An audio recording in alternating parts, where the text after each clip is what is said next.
Welcome, welcome to Plumbing Q&A, best place on the internet to get your plumbing questions answered. I'm Roger Wakefield, lead AP, the expert plumber. I come to you every Monday at 3 o'clock.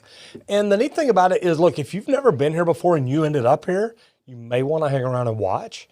If you were looking for a particular video and this is what got served up to you, you may want to check this out. But then again, you may want to jump over to the channel to actually look for what topic it is you're looking for. We have apprentices, tradesmen that want to become better. We have tradesmen that want to open their own company and plumbing company owners that want to really grow through social media. There's a lot of people in here, a lot of great people always in the chat. So welcome to the channel. If you're not new here and you've been here before, it's great to have you back. Anyway, I'm Roger Wakefield, lead AP, the expert plumber. I am glad you're here. Let's jump in the chat and say hello. I want to, man, I know, Joseph Lalibert, and I got a silver turd. Man, that's almost something scary, isn't it? Here's what we're doing. We go from 3 to 5:30 today. And I say that the last hour is for members only. And all that means is anybody here can still be in here, but members are the ones that actually get to ask questions in the chat. That kind of lets me spend a little more one-on-one time with them. And I really enjoy that. It's actually kind of fun. Started that a couple of weeks ago, and man, we've had good response. A lot of the members have actually sent me messages and said, look, that's pretty cool because now we feel like we get to talk to you. So if you want to be a member, click down at the bottom where it says join, and man, check it out. Let me know what you think. We have already got, man, a ton of questions in the forum. I like that. Up at the top, there is a link to the forum. If you want to ask questions, go up there, put them in, and that's where we help people out. It's really a pretty cool thing. Anyway, go up there, fill it out, let me know what you think. I want to say thanks to Will for being in here today, running everything here behind the scenes, which, man, I really do all the work. I got 2 buttons I have to push. I get the hard part. He actually goes in. Will is my chief moderator. He makes sure everything happens and looks good. I want to say thanks to Liz and Grayson and Julie and Austin. Man, I got moderators here to take care of things, and then we've got other moderators that may jump in. So I want to, man, I got to move this just a little bit. See about doing that. Get it over where I can see it. How's everybody doing today? Number one, happy Monday. Hope everybody had a wonderful weekend and things went well. How's everybody doing for Christmas? Are y'all ready for it? Something you're still working on, or something you're like, kind of like 2020, you just wish it'd go away with everything else?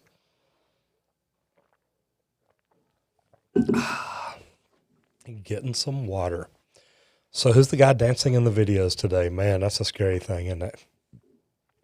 How are y'all doing? First of all, let's start with everything going on. We got viruses rolling out, or vaccines rolling out this week.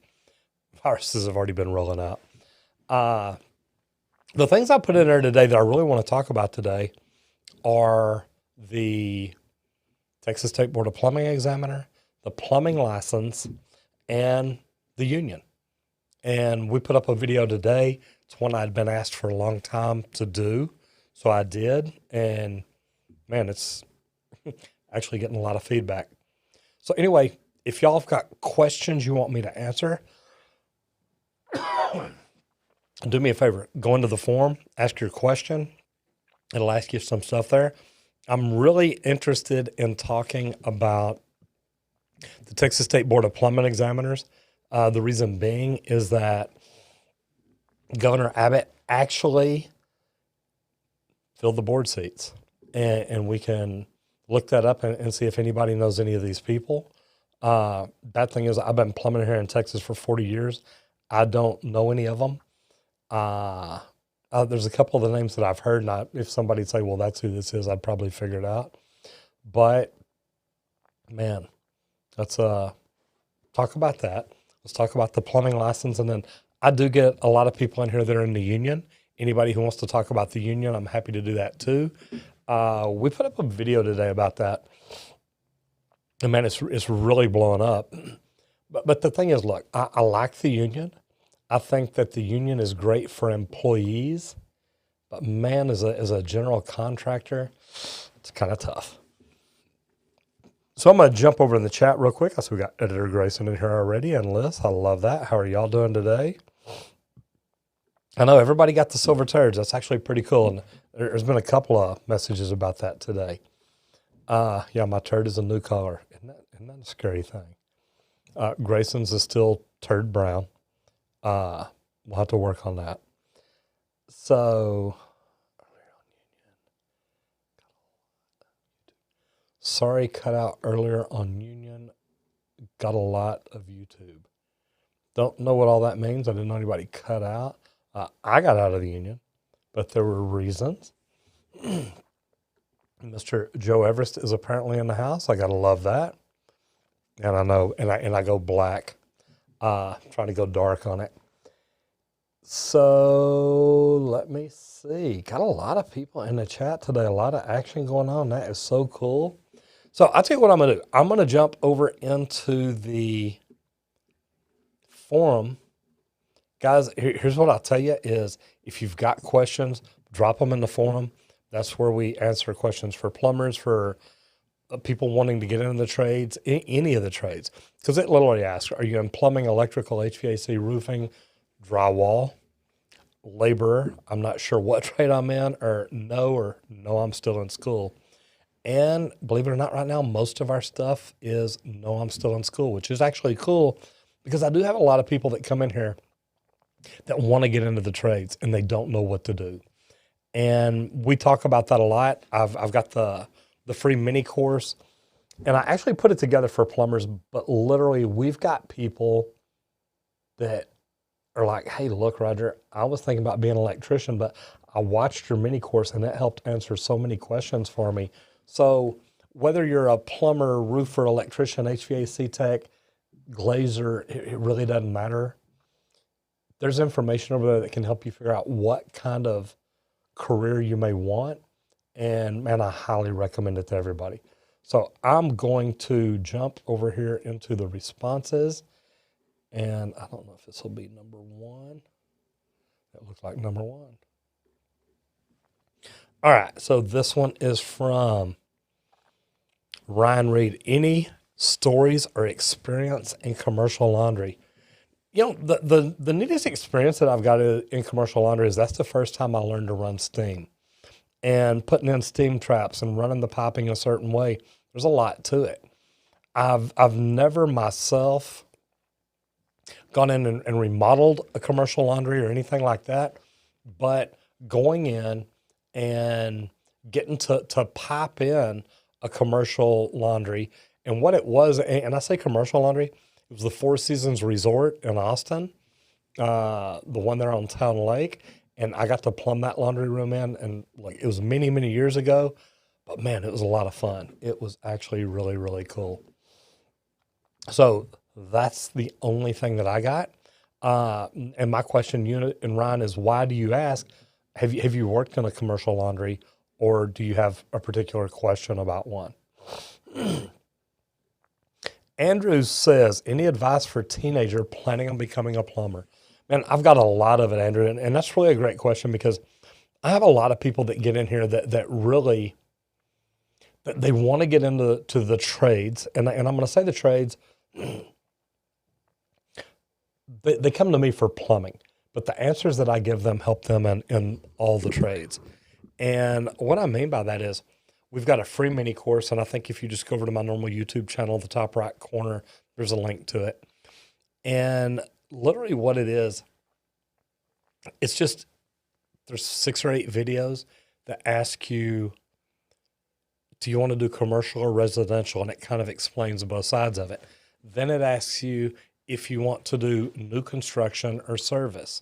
Then it's union or non-union. And the neat thing about it is I've done all those. And I've done all of them for quite a while, so I've got experience at it. It's not that I'm just, hey, look, this is what's out there. Man, I've done a little bit of all of it, so I get to tell you about it and why. And when I say a little bit of all of it, I mean, God, I was in the union for 24 years. I was open shop for 17. Now I'm open shop again. But there's a lot of things, and it's so funny because I've had some great plumbers come in here and be on the show with me. And we're actually looking at doing another deal, a Q&A, similar type thing. And it was really neat because to get them in and get to talk to them, I asked each one of them, when you got into plumbing, did you understand the difference between commercial and residential service and new construction? And every one of them were just like me. Like, no, man, I knew that I was getting in to be a plumber. And to be honest, that's really what it's all about. So this kind of helps people out to let them know what might be the best way for them to get in based on what they may enjoy and what they may not. Brianna Rice says, what's the worst job you had to do in 2020? You're right here at my plumbing company, cleaning up the toilet behind the plumbers. No, I'm joking. I truthfully got to say that, probably the worst job I've had to do is there was a lady's house that got torn up by a hurricane. And I guess here in North Texas, that's a tornado. But it got hit by a tornado, which happens a lot here in North Texas. The bad thing is the plumber who did the remodel on it came in because he got mad because he wanted to collect all his money and they didn't want to pay him all of it until he was done. He got kind of upset about it and came in and poured concrete down the lead bins. And to me, that's just bad. So to me, that's probably the worst job that we had to do in 2020. Come and get the concrete out, rebuild it, get all the leaks fixed, get everything done, and get things taken care of. So that's probably one of the worst ones. And I hate that. Jump over to comments real quick, just because I saw this says, comment says, Roger must say I'm having a blast working with a newer company. Him and his journeyman. He's 10 years older than me, so get along fairly well, learning a lot. That is fantastic. That is fantastic. All right. Next question in the forum. Jean Lee says, do you think online school for plumbing is recommended or classroom instruction is better when starting off as a brand new student? And generally, this is great. I really do like this because I get this question a lot. And the bad thing is I didn't go through a classroom. Now, later, I became an instructor for the union, so that's what I'm going to base my answer on. Look, I think anytime you can sit in a classroom to where you're not out in the field with peer pressure from journeymen, because some journeymen are good instructors and some aren't. Some journeymen can literally take the time to teach you how to do something and you're going to get it. You're going to have it mastered. You're going to have it figured out. You're not going to have any problems with it. There are some journeymen that when they explain something to you, it's going to mess you up because you're never going to see it the way they're trying to do it. Now, I got to tell you, from being in the union as an instructor, I've seen some instructors that didn't care if they taught or not. They were just there for a paycheck. And there's a lot of plumbers that have a job that once they got their license, they're just there for a paycheck. They don't care about anything. They don't care if it's right. They just want to make good money and go home every day. So my thing is, I love the idea of online schooling, but I think you've got to put yourself in a position where you're getting the right school, the right information.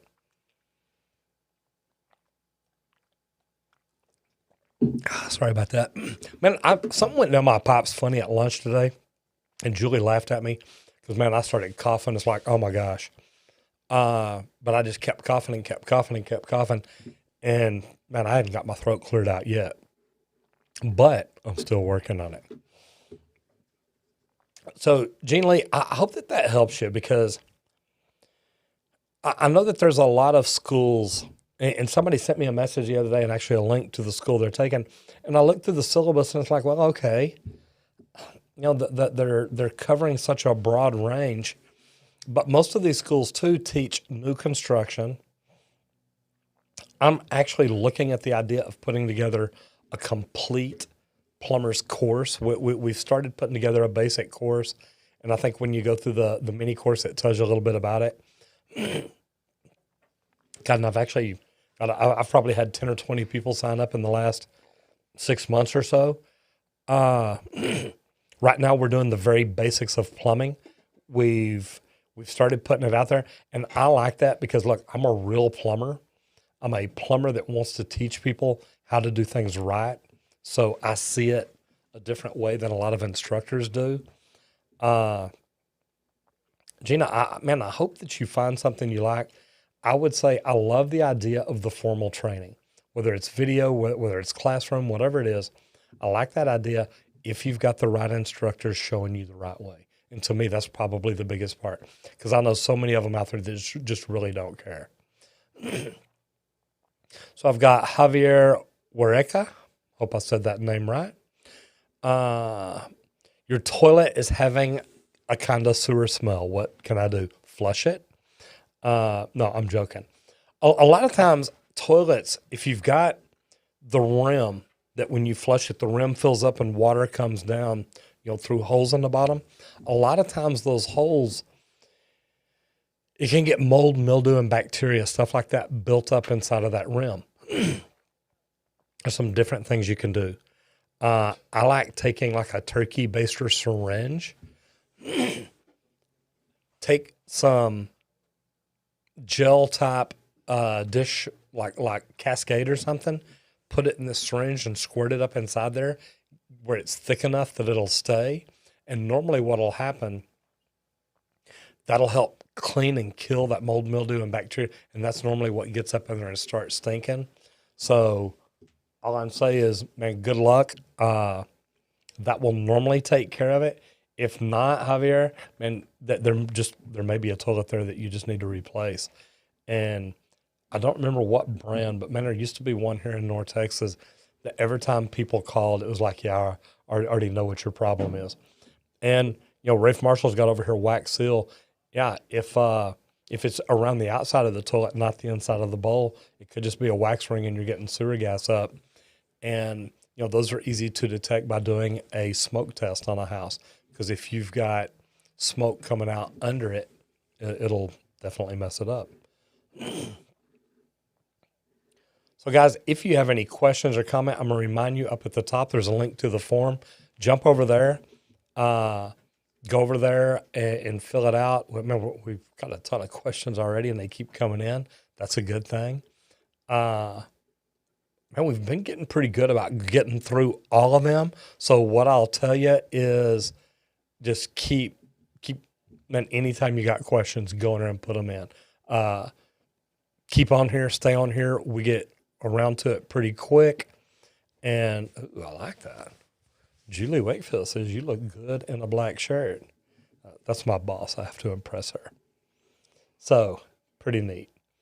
Yeah, there's a link to the questions. I love it. Oh, I know, man. I didn't even touch anything. It's just like, boom, there it is. As y'all know, Will's in here taking care of things for me. He does a great job, and I do. I like that. It makes things go very, very well. Kristen Quint says, do you prefer bidets or just toilets, and why? Kristen, this might be the best question of the day, and I'm going to tell you why. The funny thing about it is I've got a bidet toilet seat at home. It's not in my master bathroom because I don't have an electrical outlet there. And let me reword that. I don't have an electrical outlet in the part of my master bathroom where the toilet is. So what I've done is I've put my bidet toilet seat in the powder bath. That's my bathroom now. And Julie's in here. You can laugh, but she'll tell you it is what it is. I literally go to the powder bathroom because, man, I love my toilet seat. So, yeah, I like bidets.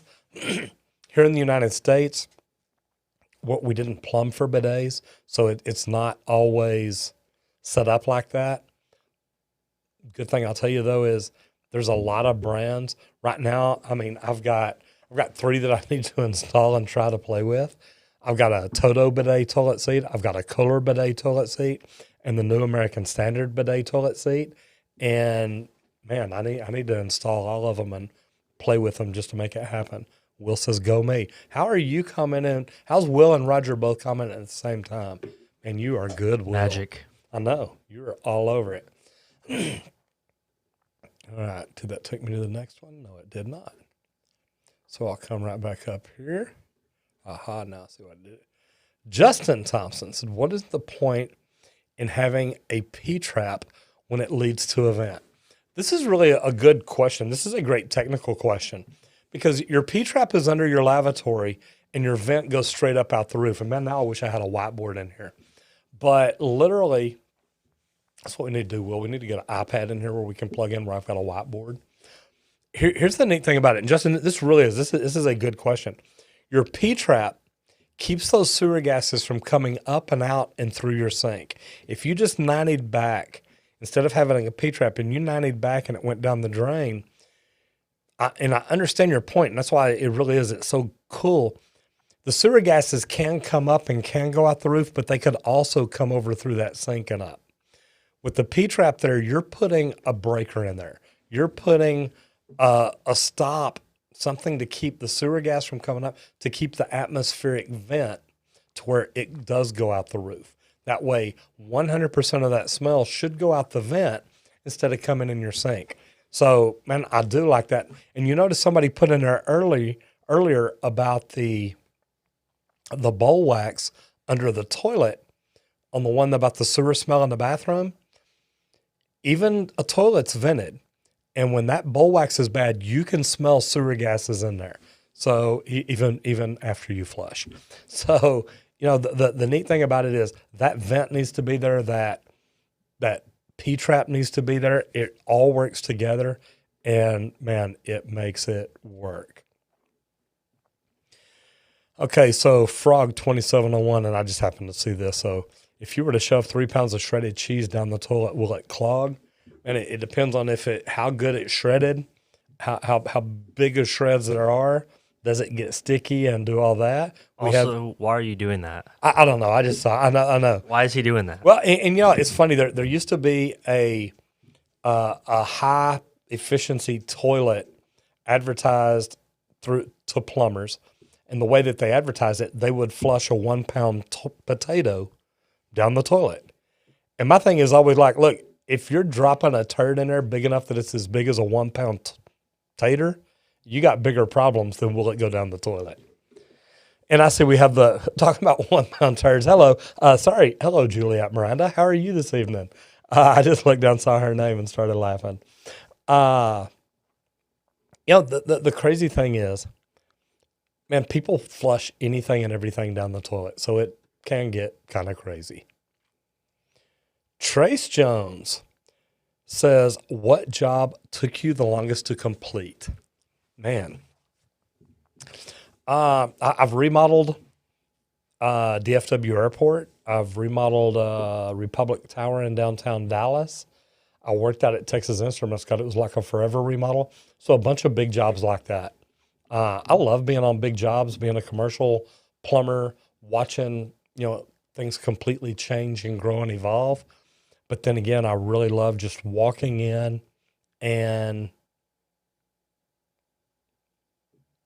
fixing little plumbing problems for people. That is my thing that I enjoy most, is really taking care of customers.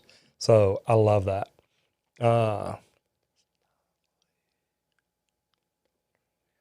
Okay, so Bernice Dog, thank you for putting that in there. I saw the note. Okay, so the vent under there, you should have a atmospheric vent or a atmospheric Studer vent. And what they do is they allow fresh air in so it can do it, but they don't allow sewer gases back out. If you've got that and I'll tell you what you can do, dry your P-trap out. Take your P-trap off, empty it out, put it back up, come smell it the next morning and see what it smells like. You're probably not going to like it. It really can get bad. Remember, guys, jump over into the forum, ask questions there. I'm trying to go through them as quick as I can. Also want to remind everybody, we've got a subreddit, Roger Wakefield Posts. And as y'all know, we're sponsored by Ferguson here. You can see it over my shoulder. We're going to be jumping into that subreddit and pulling some pictures and videos and things like that to do on the Ferguson videos. I think it'll actually turn out to be pretty cool. And I got a question. How many of y'all have seen my Ferguson videos? And the reason that I ask is we did a video the other day on the rigid flex shaft. And man, that's a pretty cool tool. I enjoyed it. And we got a lot of comments and views on it. Yeah, a lot of people seem to like it too. It's a really cool tool. And it was fun to film, actually, too. It was, because it's not like your normal sewer machine. Yeah, it was cool. I wish can't wait to see what other cool toys they send us to play with. Oh, man, they're sending them, too. And I'm looking around the studio like, man, sometimes I just want to start busting stuff out and playing. It is neat, though, because we're getting to play with tools that maybe a lot of plumbers hadn't even seen yet, hadn't even heard of yet. So I'm loving it. I know, someone disliked the live stream. You believe that? Blows my mind. Can't believe when they do it. See, it ruins my night. I'm just going to sit here on the floor and cry right now. Maybe not. Okay, Joshua Alexander says, what to do? My house has flex pipes. If you're talking the flex on the drain lines, I would replace them. If you're talking flexible pipe like PEX, Supin, or something like that, nothing at all wrong with it. I just hope that those flexible pipes under your P-trap aren't also carrying your water line through it. The funny thing is those flexible pipes, what's bad about them is they build up mold, mildew, and bacteria, and eventually you're going to smell them. Now, I don't know if Juliet is still in here or not. I believe that she's going live tonight. Cool thing is if y'all would go over and check out Juliet Miranda, she, man, talks about bourbon, which makes her one of my favorite girls in the whole world. I love drinking bourbon. One day I would love to become a bourbon sommelier. And man, from listening to her, I've actually tried some good bourbons. There's another channel, whiskey, Mike Waite whiskey or something like that. Another really good one. And man, he turned me on to the Garrison Brothers. And if y'all hadn't seen that video, that was another fun one to go shoot. Went down to Austin, hung out. That was a cool distillery. You need to check out the channel, The Whiskey Vault. Those are the guys down in Austin that do the Whiskey Sommelier program. There you go. I need to become one of their best friends. Their whole channel, they just sit in their vault and just drink whiskey and talk about it. Well, Miranda does it. She just doesn't sit in her vault. She sits in a chair. Okay, yeah. And talks about a new most whiskey people every do. week. You bet. Yeah. No, I love it. Love it. Great show. I do. I've actually enjoyed getting over and watch her. Now, see, here you go, Will. I believe we talked about this earlier. Where did it go? Oh, man. It disappeared. Oh, here we go. Bidets with cold water make your exit hole pucker. Yes, indeed. All right. So anyway, Joshua Alexander, I hope that helps you on the flex pipes. Raymond Ferguson says, do you prefer Moen, Delta, or Kohler? Here's the thing is we normally do repairs. And any one of those, I like them because they can all be repaired. A lot of them actually have lifetime guarantees on their cartridges. And that's something I tell people to always check. The good thing is, if you're using Moen, Delta, Kohler, Pfister, man, there's so many now. If you're using a name brand, American Standard, if you're using a name brand, it's a good valve. They are making great products. And the neat thing about it is if those are what you're using, man, you're going to be fine. Since we're a service company, we go in and work on them. I don't care. I think people buy valves based on what they look like. It's like when Ferguson asked me, do you use Milwaukee, do you use Rigid, or do you use DeWalt? Milwaukee, Rigid, or DeWalt? I'm like, yep. And they're like, well, which one do you use? I use all of them. I don't just buy red. I don't just buy yellow. I don't just buy red or orange. I buy what I need, and I've got to tell you, they all make good product. I feel the same way about faucets and valves and stuff like that. Moen, Delta, Kohler, like I said, American Standard, Pfister. There's so many that are really, really good that it is. Yeah, Julie even likes Garrison Brothers. I love it. Oh, Juliet, you're more than welcome. Guys, if y'all have not, she'll go live tonight, 7 o'clock, I believe, if I'm not mistaken, Central Standard Time. Go over and check out Juliet Miranda. I love listening to her talk. She says y'all a lot. And me being from Texas, man, know exactly what she means. Go check her out, subscribe to her channel, and watch her live tonight. It's actually pretty good stuff. Michael says, any tips for someone going into their first year apprenticeship? Absolutely. Matter of fact, pull up a chair. We can be here for a while. Here's what I'll tell you. Your first year through your fifth year, it doesn't matter. Try to be the best apprentice you could ever imagine. And try to outwork, outthink, out-hustle every apprentice in your class. And I say that because that's where you're going to build your work ethic. That's where you're going to get in there. You're going to build a name for yourself. One day, I see we just got a new member in there. One day, you are going to either be working for these people or they're going to be working for you. And you want to have that great reputation. And when you're off to a great start, you're in here learning, not just from me, but from other plumbers, other apprentices, other plumbing company owners. You're in here learning things that a lot of apprentices aren't going to. They're just going to go home at night. They're going to sit down. They're going to go to sleep. They're going to wake up tomorrow and forget what they were taught today. And then when they go in tomorrow, they're going to ask stupid questions. Not that they're stupid, but I think that if a journeyman or a master or somebody, your mentor, your teacher, takes time to show you something, take time to learn it. Take time to pay attention. Take time to understand it. And make sure you think about it so that if you're asked to do that exact same thing tomorrow, you can jump in there and do it and you don't have any problems.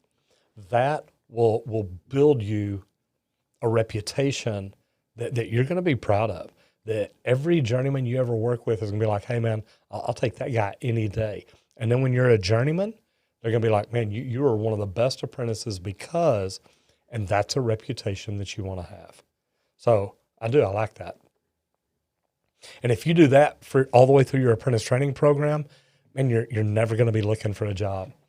People are going to keep you around forever because that's what we all want. We all want, as a superintendent, when we've got to cut men, we keep the people that work the hardest, are the smartest, and do the most because that makes us look good. And I'm telling you, it makes a big difference.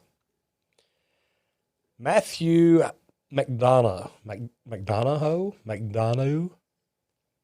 going to call you Matthew. Matthew, how are you? HVAC technician. I love that. Hey, Roger, love your videos. I use them as educational videos for my cousin who's learning about the trades. My question is, have you ever run across an exhaust fan on a water heater vent? Yes, indeed. I had a friend call me with a pilot problem, trying to understand why it's done that way. Most natural gas water heaters are atmospheric vent. There are some that have a built-in fan and draft and things like that. So it's a high-efficiency product that helps control the airflow a lot better instead of it just being atmospheric. So getting a fan on a water heater, it's normally a higher-priced water heater, but it's probably because it's going to save them money in the long run. For high efficiency, it's definitely worth it. So, Matthew, man, they're out there, brother. Michael Saviano says, what are your tips for physical longevity in plumbing? Always try to find a way to work smarter, not harder. And what I mean by that is, look, you're always going to work hard. You are always going to be... Look, what we do, the plumbing trade itself, it's not an easy job. It's not so hard that you can't do it. It's not so hard that anybody can't do it. But it is a job that can be very demanding on you.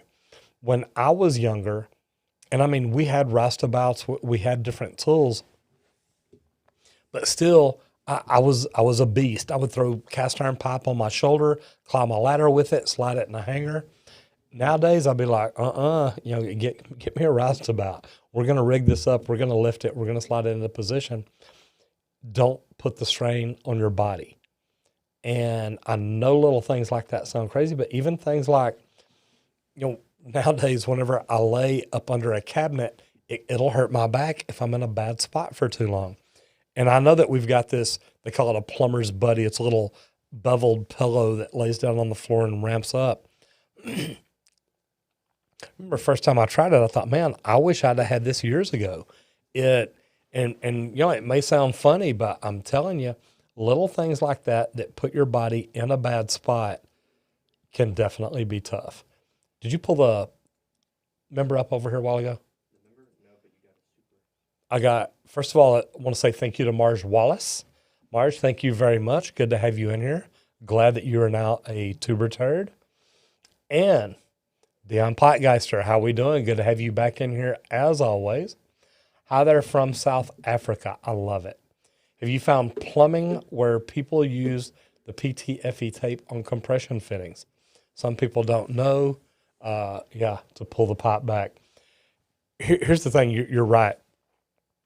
I have found Teflon tape, man, in lots of places that it shouldn't be. I found it on compression fittings.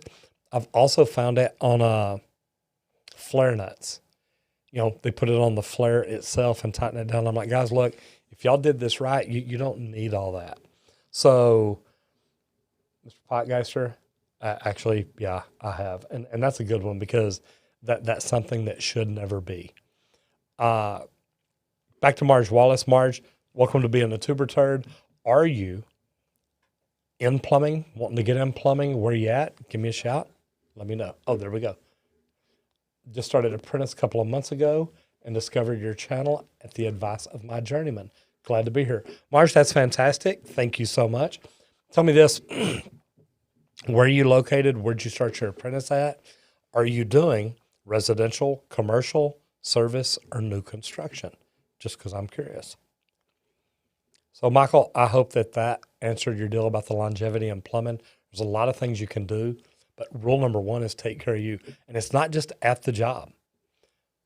Are you eating right? Are you working out? Are you, God, it's even just stretching every day. And I know that's crazy, but God, when I get up in the mornings, and I try to get up every morning and walk 4 to 6 miles on a treadmill. And Julie's probably laughing right now because I fell off the wagon here recently. Started back again today, so that's why I can say that. And I think I really just last week is the one where I got off because I did it the week before when I was in Orlando, at least when I could get in the gym. So my thing is, are you taking care of you? Man, if you're not, you're going to regret it later, I promise. Sean Charles. I'm 15, live in Louisiana. I want to become a plumber. Any tips? Yeah, get out of Louisiana. No, I'm joking. What part of Louisiana are you in? My wife and Will both used to live in Louisiana together. They're related. The thing is, every time we go down to New Orleans or even go through Lafayette, I love going and eating at Prejean's.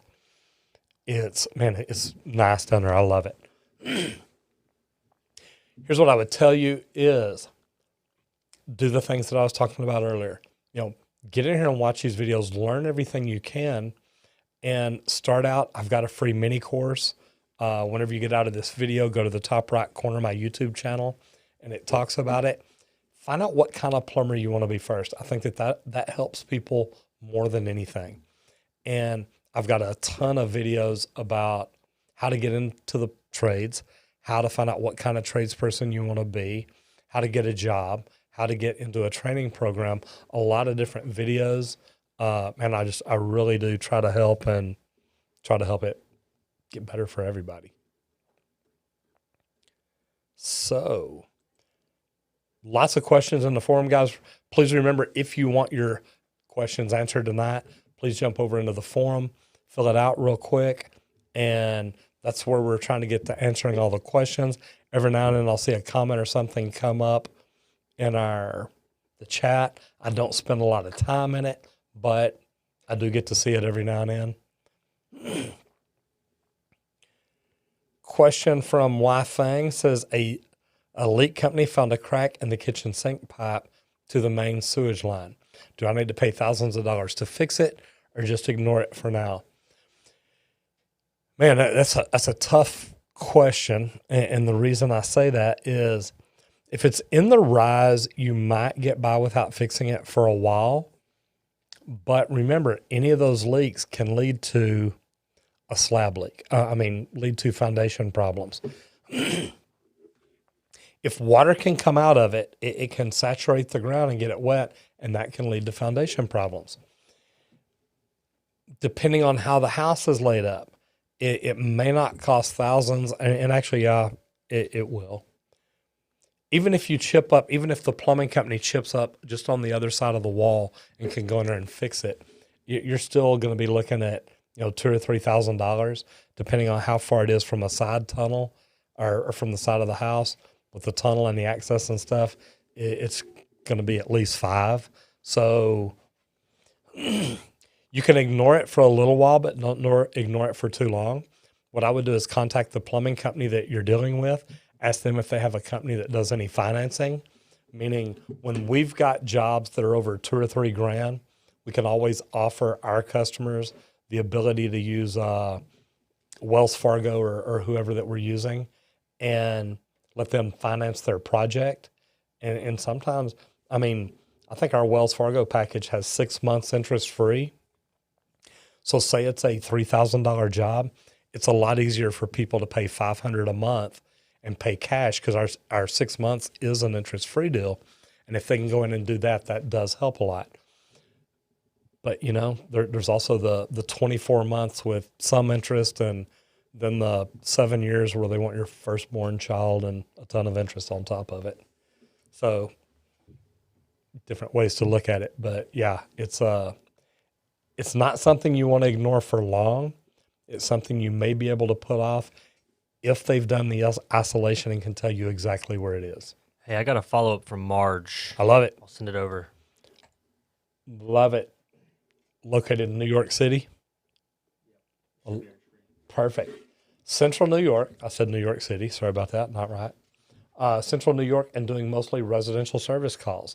Getting really good at water heaters. I love that. My techs prefer sweating, so that's the majority of my work at this point. Good for you. Marge, look, I'm one of these old school plumbers. I prefer sweating. And one of my mentors a few years back now says, look, anytime you walk into a house, you want to do things that the homeowners can't do. And, homeowners can put it together with shark bites, which those of y'all that know me know I'm not real big on shark bites. Homeowners can also do PEX if they get, a crimping tool. There's a lot of things that they could do. So my thing is, I love solder. I love it because it'll last a long time. Man, it can almost last forever if you do it right. So there's a lot of things that I like about being an old school plumber. So Marge, man, be glad that you're learning that way. One day I think it'll benefit you and pay off. We're not the cheapest plumbing company in town. And part of it is I tell people, look, we don't use shark bites. We don't just, stick stuff together and hope that it holds forever. We go in and do it right. And that really is a big deal to me. So Marge, thank you so much. Number one, I'm glad you're here. And I hope you're learning something. We got a super chat I'm going to send over real quick. Perfect. As soon as it pops up, there it is.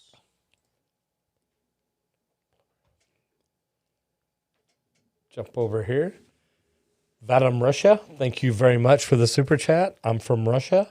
I'm living in flats on the 4th floor and have dirty water coming through the sink. What may be causing this? It depends on if it's hot or cold. If it's cold, it's either there could be some contaminant in the line. If it's hot, it could be in the line or the water heater. One of the things that I would try and do is just flush your water for as long as you can. Like let it run for an hour or two and see if that clears it up. If it does, it could be that it's something there in your unit. If it doesn't, have you checked other units to see if anybody else has this problem or if it's just yours? I would check that first and really want to find out. But man, I definitely appreciate you being here. Thank you for coming by, and thank you for the super chat and jumping in and asking a question. I love that. Next question in the form is from Jonah Perez. Jonah says, what is the best way to start as a new plumber as an 18-year-old? Man, if you heard the last one, you're good. First of all, go to the top right corner of my YouTube channel where it talks about the free mini course. Go through that, answer the questions, and find out what kind of plumber you want to be. Once you know what kind of plumber you want to be, then you can go down and go through the videos and look where I talk about how to become that kind of plumber, how to get started in the trades. If you're willing to go through the course and study it and figure out this is what I want to do it. Oh, hit it. Okay, done. Okay. You can't clear it from there? Oh, you used to be able to. Yeah, you used to because remember I told you listed that one because I mean literally as soon as I'd read it, it'd go. What I can do is I can send another one, which will get the first one off, but I can't make one just go away by itself. Makes sense. Yep. I have the power. And whenever you're He done doesn't give me the power very often, y'all, so I take it when I can get it. and when you're done with this one, Vadim Russia sent more info. I'll tell you about. Perfect. Ooh, yeah, it looks like sewage. I saw that. It just popped up right there in front of me. So you saw it? Yeah, looks like sewage. Yeah, that's not good. If it looks like sewage coming out of your water, and there could be a cross connection somewhere, I don't know if you've got the capabilities over there to carry your water somewhere and get it tested just to see what's in it. Before that, they said water is rising from the bottom of the sink. So to me, it sounds like coming out of the so it stopped up sewer, not in the water line. Okay.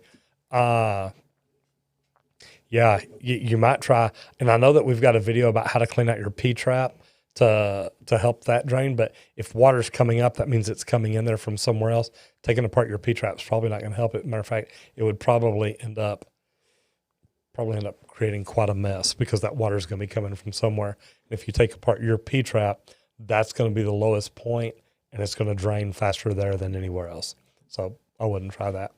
Do you have a maintenance technician that you can call, or is that your unit, or how do they normally take care of things like that?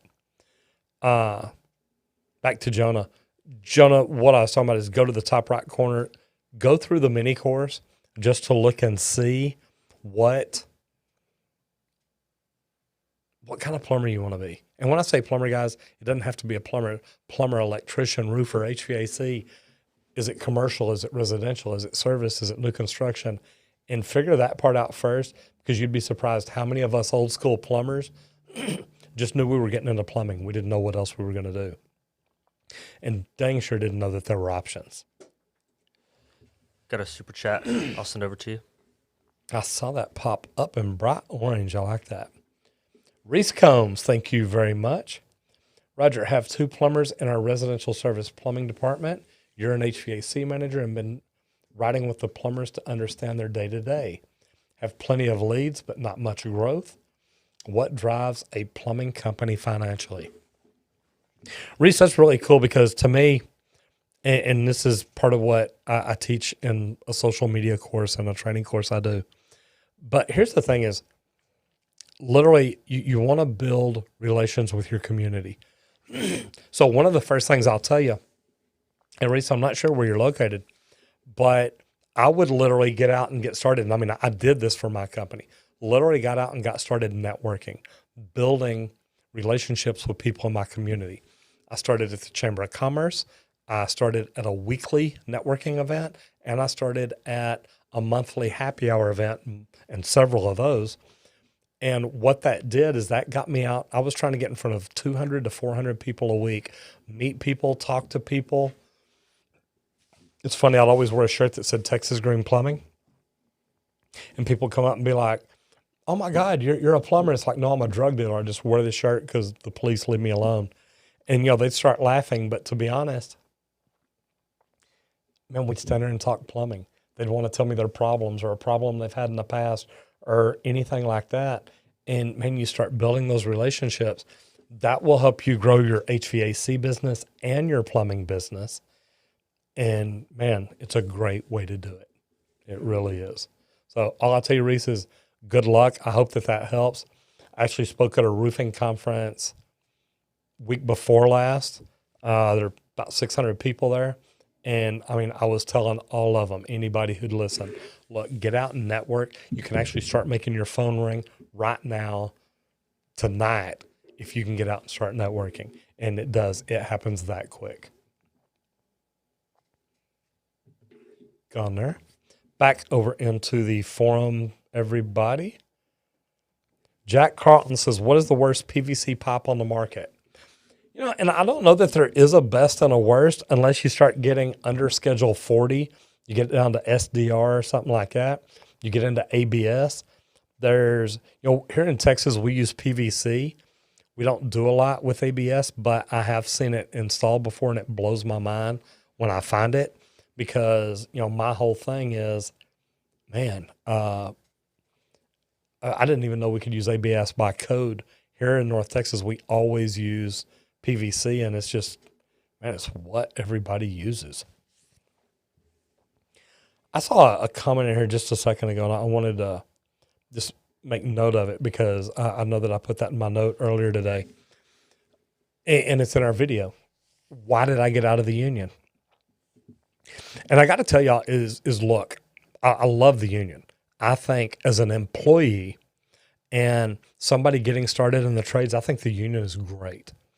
Literally, the union has a training program that, man, when I was part of that training program, I saw some plumbers come through and become some great superintendents, to be some great company owners. That I know plumbers that have gone through my training when I was in the union, and not meaning my training, I wasn't the only one, but they came through my program or through the program when I was there, and they now own their own plumbing companies.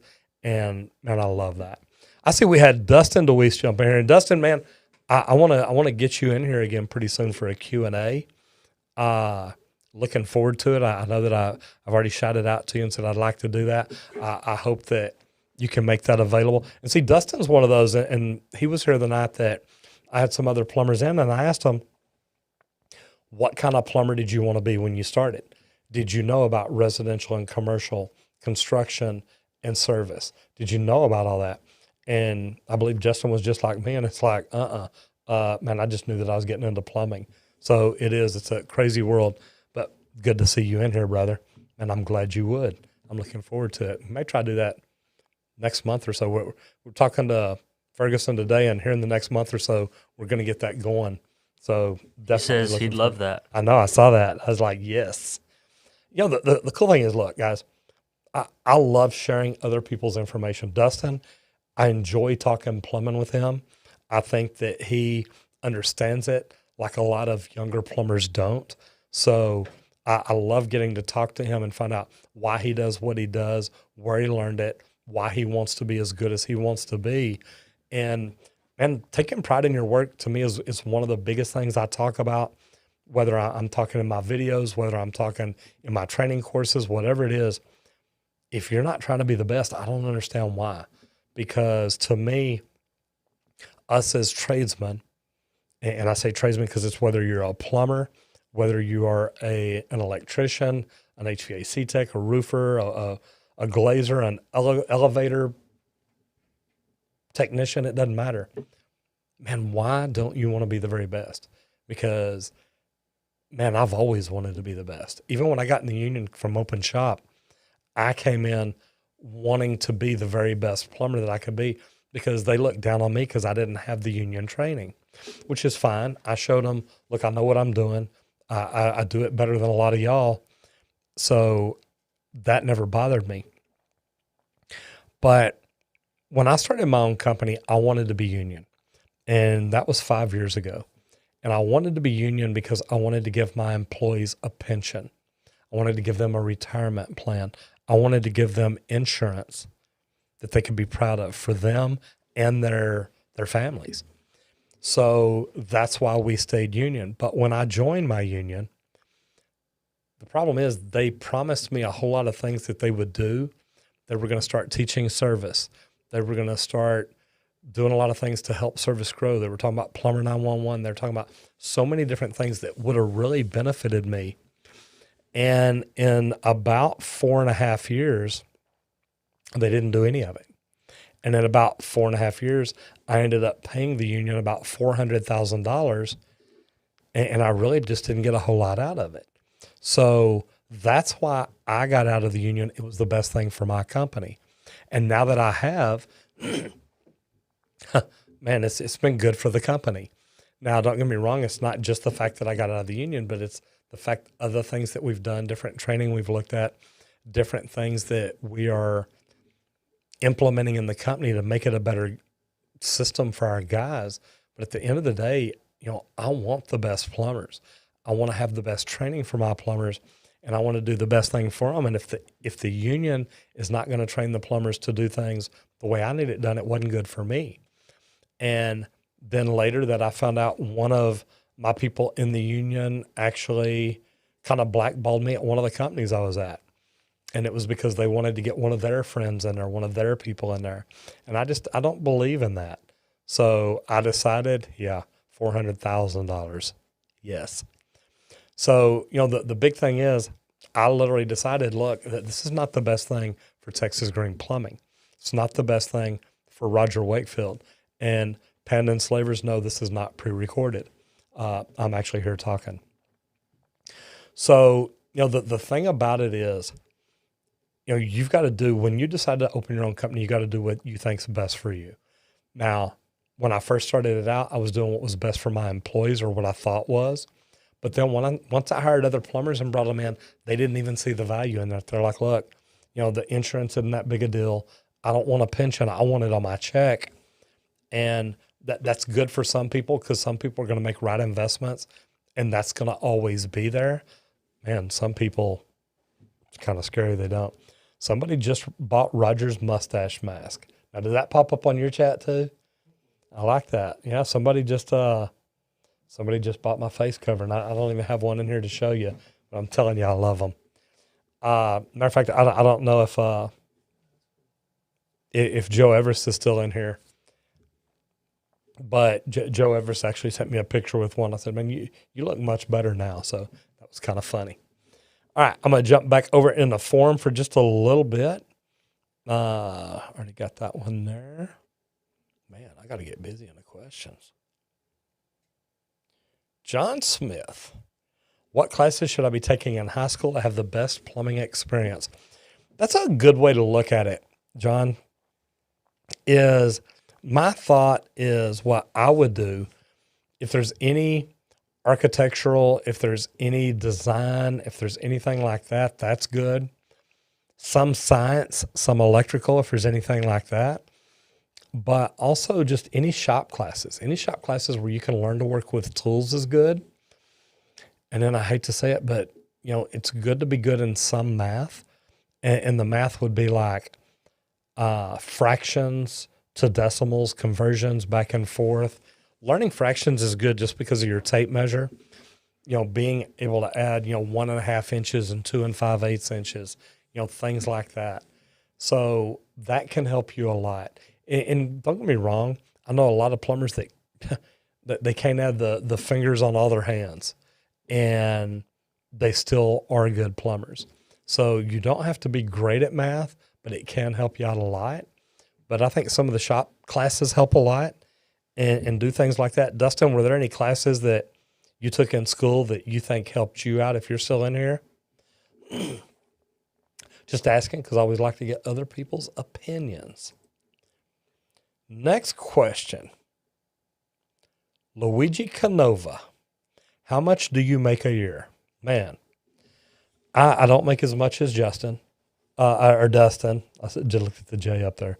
I don't make as much as Dustin, but I try real hard. No, I'm joking. As a plumber, what I'm going to say is, as a plumber, I started making $100,000 a year in about 1999.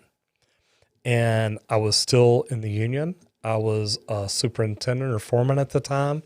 So there's a lot of things that I've done there that have helped me.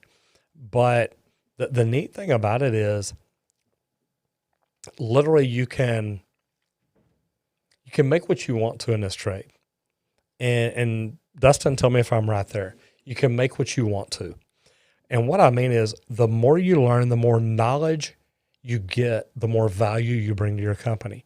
And the better employee, the better worker you are, you get better opportunities. So, but what I will tell you is I make good money.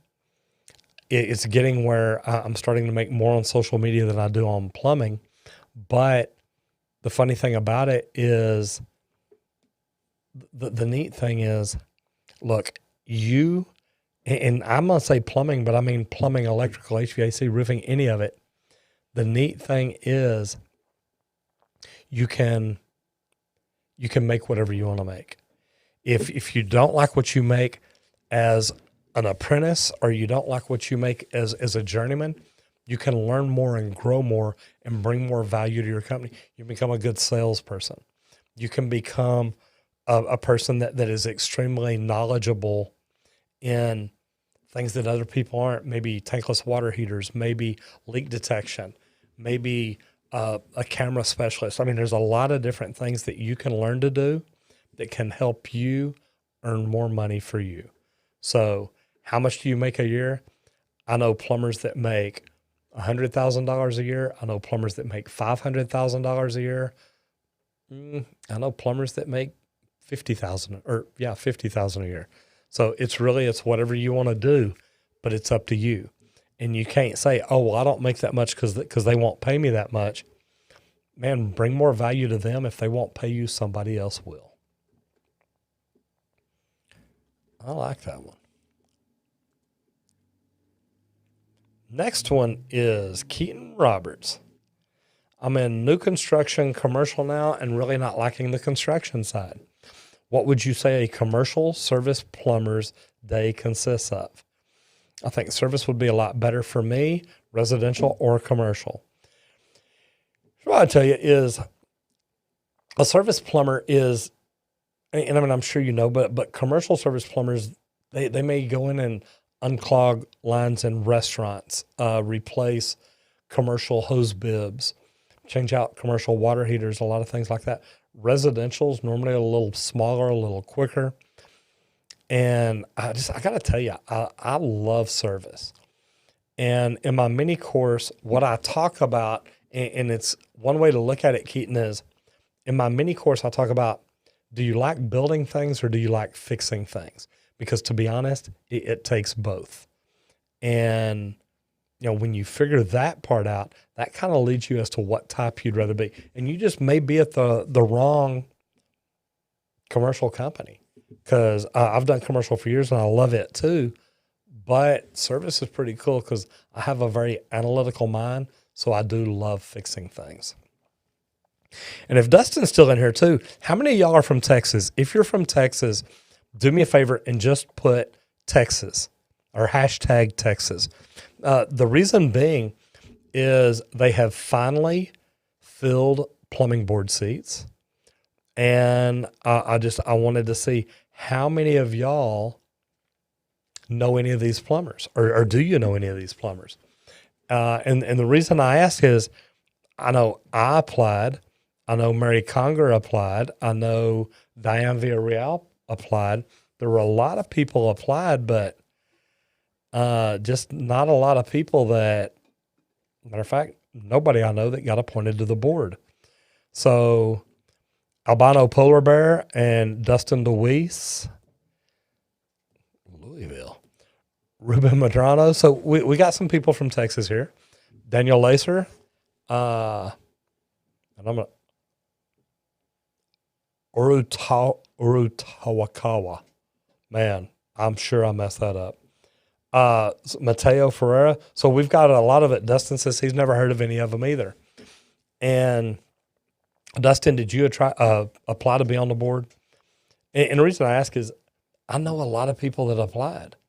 I know a lot of people that didn't even get interviewed. So my thought here is,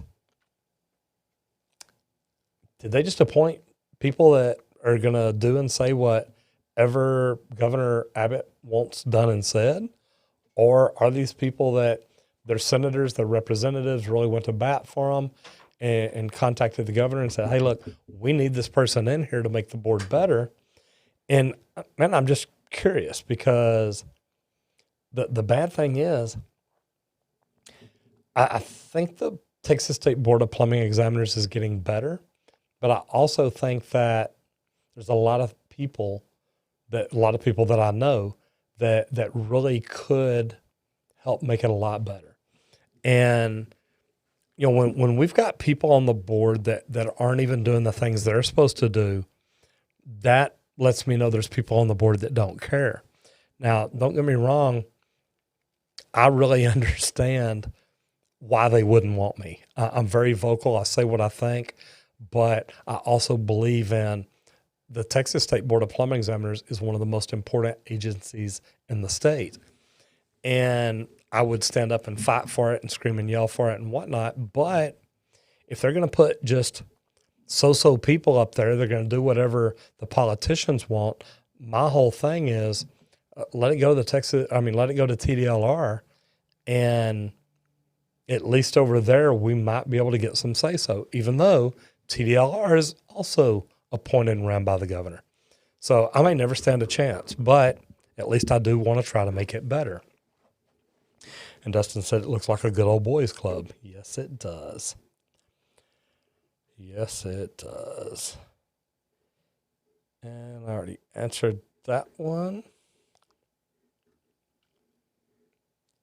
Plasma says, question, are you the coolest plumber? No, that would be Dustin. I just get to hang out with him every now and then. He's a cool guy. Joshua Bailey says, is it possible to speed up the process of becoming a master plumber? Joshua, here's what I'd ask you is, are you in a Department of Labor training program? Because if so, it takes you 4 years to get your journeyman and then 1 more year to get your master's. So is it possible? Yes. If you're not in a DOL training program, it's 4 years to get your journeyman, 4 more years to get your master's. So it's about the only way to speed it up. Gainful Acorn 876 says, so what happened in the union? We kind of talked about that earlier, but to be honest, what it is when I opened my own company, the union told me they'd do a lot of things that they didn't. And even one of the big people in the union here in Dallas says, Roger, look, it sounds like they sold you a bill of goods and they didn't back it up. And that's exactly what happened. And then whenever I found out one of the big guys here literally blackballed me at one of the companies I worked at, I thought it was sad because he sure was kissing my ass when he wanted me to join the union as a contractor. So, not a good thing, but that's the kind of people that might be running it here.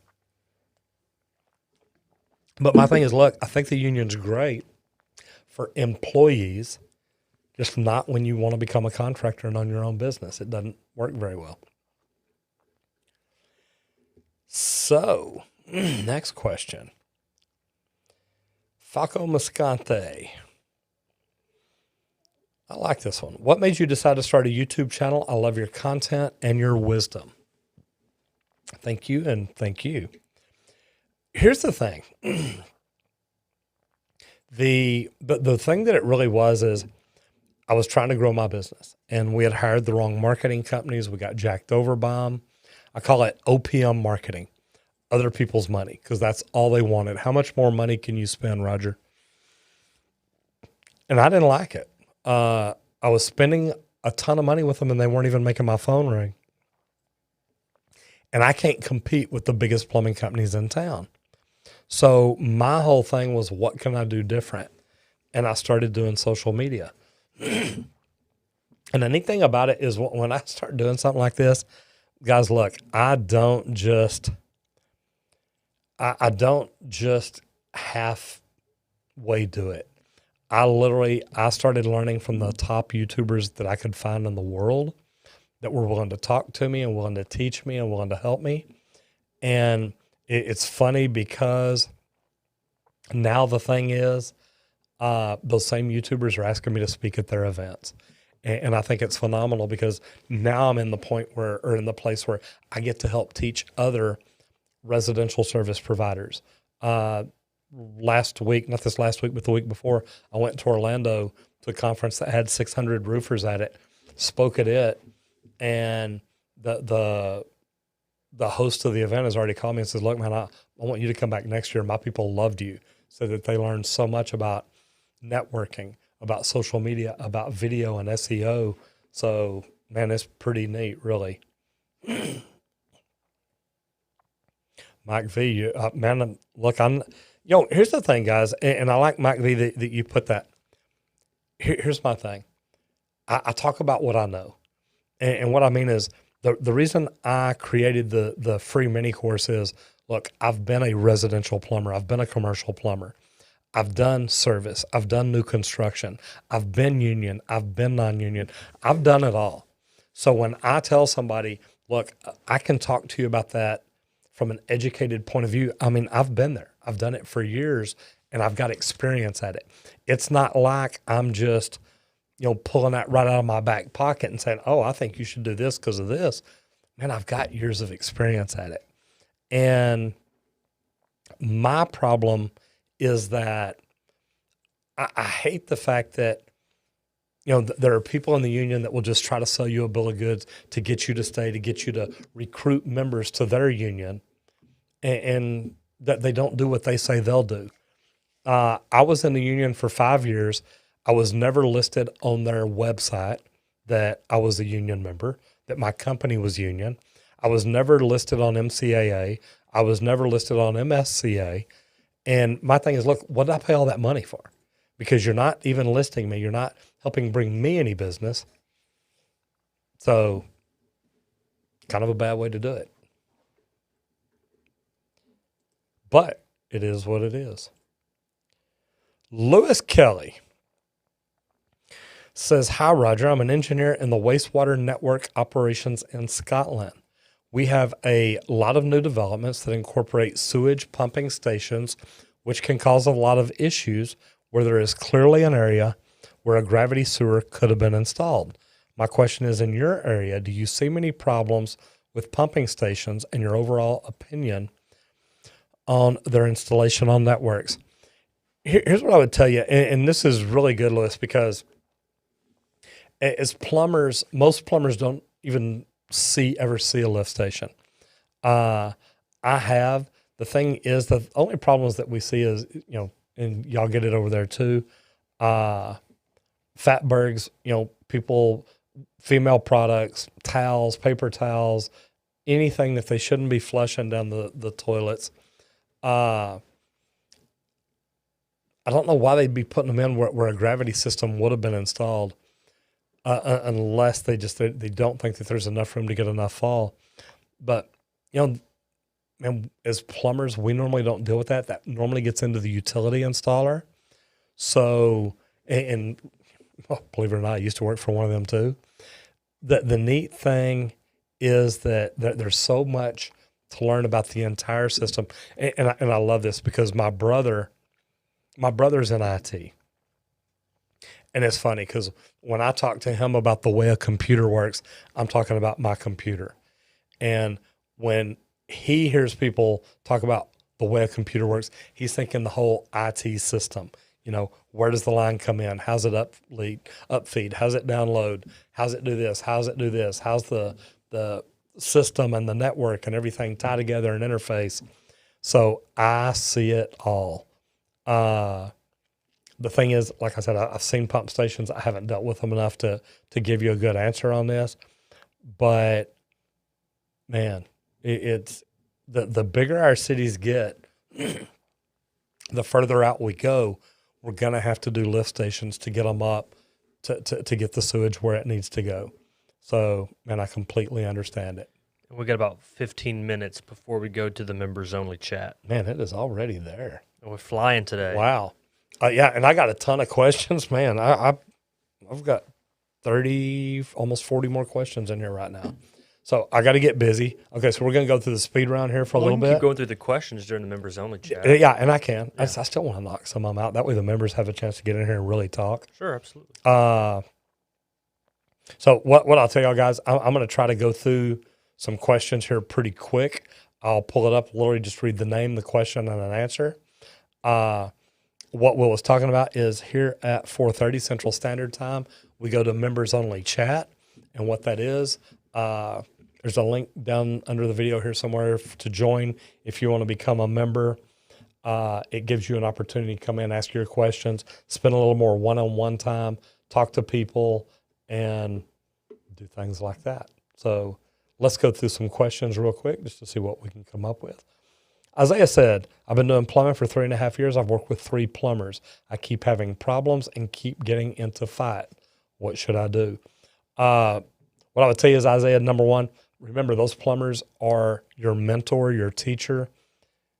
They should be teaching you well. I would say, do you respect that at all? And if you are, maybe try not to fight with them. Maybe try to learn from them. Can't tell you what all the problem is because I don't know everything about it. But, man, I always tell people, respect the people that are trying to teach you a trade because one day you're going to make a good living at that. Caden Burgess says, what's the grossest job you've ever had? Plumbing or jobs in general? Love the videos. Thank you very much. I'm glad you do. The worst or grossest I ever had, and I talk about it when I speak, is standing in a ditch full of raw sewage trying to make a repair underground. And I was an apprentice at the time, wanting to show my journeyman that I was willing to do anything. And I kept thinking to myself when I was doing it, this has got to be the worst thing I'll ever do. Not quite. Adam White says, have worked as an HVAC and plumbing contractor 8 years, commercial plumbing systems, but always regretted not going into the trades. Turning 30 in a few weeks. What steps would I need to take to change careers, and how often do you see this happen? What I would tell you, Adam, is where you located. Some states, if you've been an engineer, will let you forgo some of the apprentice training and stuff like that. But what I will tell you is, man, find out who's the authority having jurisdiction, the AHJ, in your state or area. Talk to them and ask them the same question. If you've been a plumbing and engineer that long, they may let you sit for the exam. And, man, if you've been an engineer, you should be able to knock it out. EJ says, hello, Roger. How are you? I was wondering if I should get into union plumbing or union millwright. If you ever think you may want to open your own company one day, I like the plumbing idea. I tell people all the time, I think here in the next 4 to 5 years, plumbers are going to be making $100 an hour on the check. It's all because of supply and demand. They say that we're going to lose 75% of our plumbers due to retirement in the next 5 or 10 years, and only about 5% of those are being replaced. So what that means is there's going to be a big supply and demand problem. So my thing is, become a plumber now, get good at it in the next 4 or 5 years, and if you want to open your own company, you should be able to make a killing. Supply and demand is going to make it such an amazing career choice. Trey Campbell, what was your worst plumbing job ever? Man, good question. I asked that one a while ago. Literally standing in a ditch full of raw sewage up to my waist and bent down. I'm trying to work a sewer line. I'm trying to slide Fernco gaskets into place to replace where they had hit it with a backhoe and broke it. And, man, it was just full. It was horrible. But I wanted to impress my journeyman, let them know I would do whatever it takes, and I did. Dimitri, man, I am going to try Ranska Hovoshkia. Man, I'm close. Anyway, let's go back to Dimitri. How are you? I live in Moscow, Russia, and the bad water is coming back up from the sink in apartments. What may be causing this? Man, is that the same? It may be. Here's what I would tell you. Man, there's a sewer stoppage somewhere. And if it's coming up, first of all, check with your neighbors, because you can check with neighbors on each side of you, see if it's the whole building. Check with the neighbors above you and below you, see if it's coming up from below. Because if it's coming up from below, that means their sinks are possibly overflowing. If it hadn't made it upstairs, every time they run water, it's coming down, it's coming up in yours. Yeah, I would definitely communicate with them and see what's going on. Peyton says, my wife used to date his father. Well, your father's a lucky man, because She's a great lady. You could have had a stepbrother. Louis Chapter says, hey, Roger, I'm a salesman for Ferguson Enterprise. We get asked this question weekly. When is the correct time to use a shark bite fitting? For a solid Roger answer, can you elaborate on this? Absolutely. Never. No, I'm joking. Look, I used to work doing a big remodel out at the FW airport, and we have these water control boxes. And what a water control box is, if there's ever a flood, what you got to do is you got to stop that water immediately.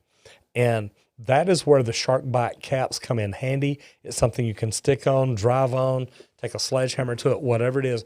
Get it on there until you can figure out where the water's coming from, stop it the right way, or go in and make an emergency repair. And think about it. You got somebody up on a scissor lift or something, and they move around, and it does, it breaks a line or something. One of the first things, though, is anytime I'm on a commercial job, I tell everybody on the job, you need to know how to turn the water off. So that's always big. But as a salesman for Ferguson, the great thing is to have them for an emergency. I like emergency caps. That's about the only time. I have talked to other plumbers that say they may go in the middle of the night, slap one in for an emergency repair, come back and fix it right the next day. My problem with that is that once you get it to where it's not leaking, normally the homeowner will call back and say, no, look, we're fine. We're just going to leave it this way. Thank you very much. Where did that go? There we go. Tony Ramirez says, I'm a Sparky here, but absolutely love your channel. Thank you very much. I appreciate that. Next, we've got John Devine. Even though you left the union, are you still a plumber? Absolutely. In Texas, your license is not owned by the union, meaning I've got a plumbing license through the Texas State Board of Plumbing Examiners. I've got all my endorsements through the Texas State Board of Plumbing Examiners. Just because I was in the union, I had a license before I got in the union. And even the plumbers that come through the union and get licensed, they're not licensed through the union. They're licensed through the Texas State Board. So yes, I am still a plumber.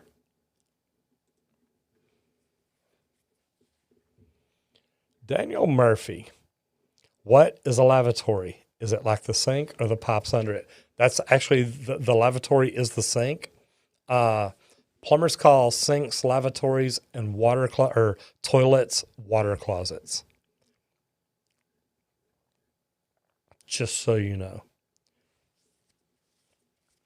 Renee says, what caused my toilet water to rise? It wasn't clogged. Sometimes air blowing in can create, I talked earlier about the vents. Atmospheric pressure can cause that water to blow back in and rise up a little bit.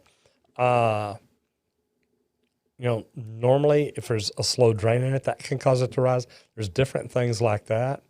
As long as it flushes and goes down, you shouldn't have any problems.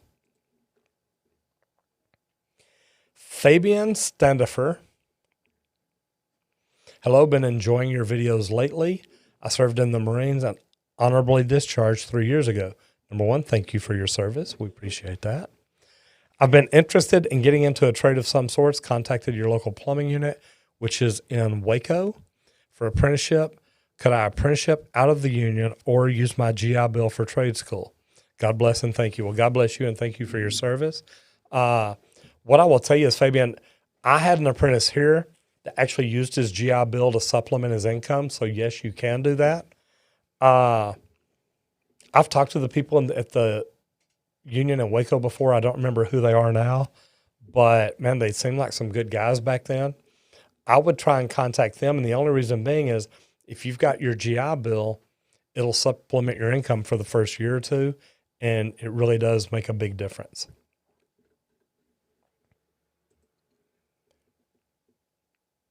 Aaron Ross, what is the worst thing you've ever seen on the job?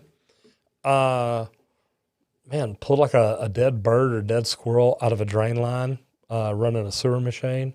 That was kind of nasty, but, at the end of the day, it's plumbing. It's all what you find in the pipes. Andrew says, do you have any tricks when cabling a line to not go up the vent? Yeah, I like to mark my cable and know how far in I am. I like to run a camera first if I can. If it's not stopped up and I can see to where I can actually know how far in I've got to go. And sometimes just walking through the house, knowing where the main is or where you think it is. You want to be very careful though. I've seen video of plumbers running a snake in that comes up in a toilet, comes up in a shower. I mean, man, I've seen some crazy stuff. Always be careful when you're pushing a snake towards the house. You always want to know where it is. Kevin Montoya says, are you happy with the life choices you've made? Probably not all of them. I've learned a lot of lessons from them. I am glad that I'm a plumber, but man, we all make mistakes along the way. The thing is, can we learn from them? Can we grow from them? And can we make better decisions next time? Ethan Cato says, how long have you been in the trades for? I started plumbing in 1980. So 41 years. 21. That's plumber math. I'm not real good at it. Do you play video games? Okay, now this is a good one. Natalie, we've got a deal around here somewhere that we are going to be doing. Matter of fact, I was supposed to get in here today and work on it. I got to tell you, I didn't do it. But we're going to plug it in and get it all hooked up. So I can't see y'all now, but I mean, what do you think? This is, what is this, Oculus? Oculus 2 or something like that. Definitely a wild look. And I know Will loves it right now because he doesn't have to look at my face. But the thing is, we have got a plumbing game or two that we're going to play with this. So I don't play a lot of games. I'm not a gamer. I know a lot of gamers because I'm a YouTuber. And the neat thing is I've got to meet some really cool people through it. But I'm not a gamer. So Will's looking forward to it because he knows it's going to be a funny video. Lindsay, Lyndsai Seaton, how are you? There is a YouTube channel that is about flushing things down the toilet, like golf balls to breakfast foods. How many times do you think that toilet clogged? It depends on what channel it is. I've actually been talking to a possible sponsor of a toilet, a possible sponsor. They manufacture a toilet that has like a 4-inch trapway on it.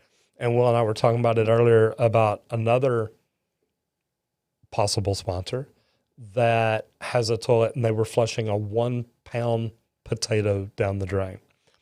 And, my big thing whenever I taught, because I used to teach plumbers continuing education, and you think this is fun, man, you should have seen me in class, because I believe in cutting up, making it fun, all kinds of stuff. And yes, Roger has the Oculus Quest 2.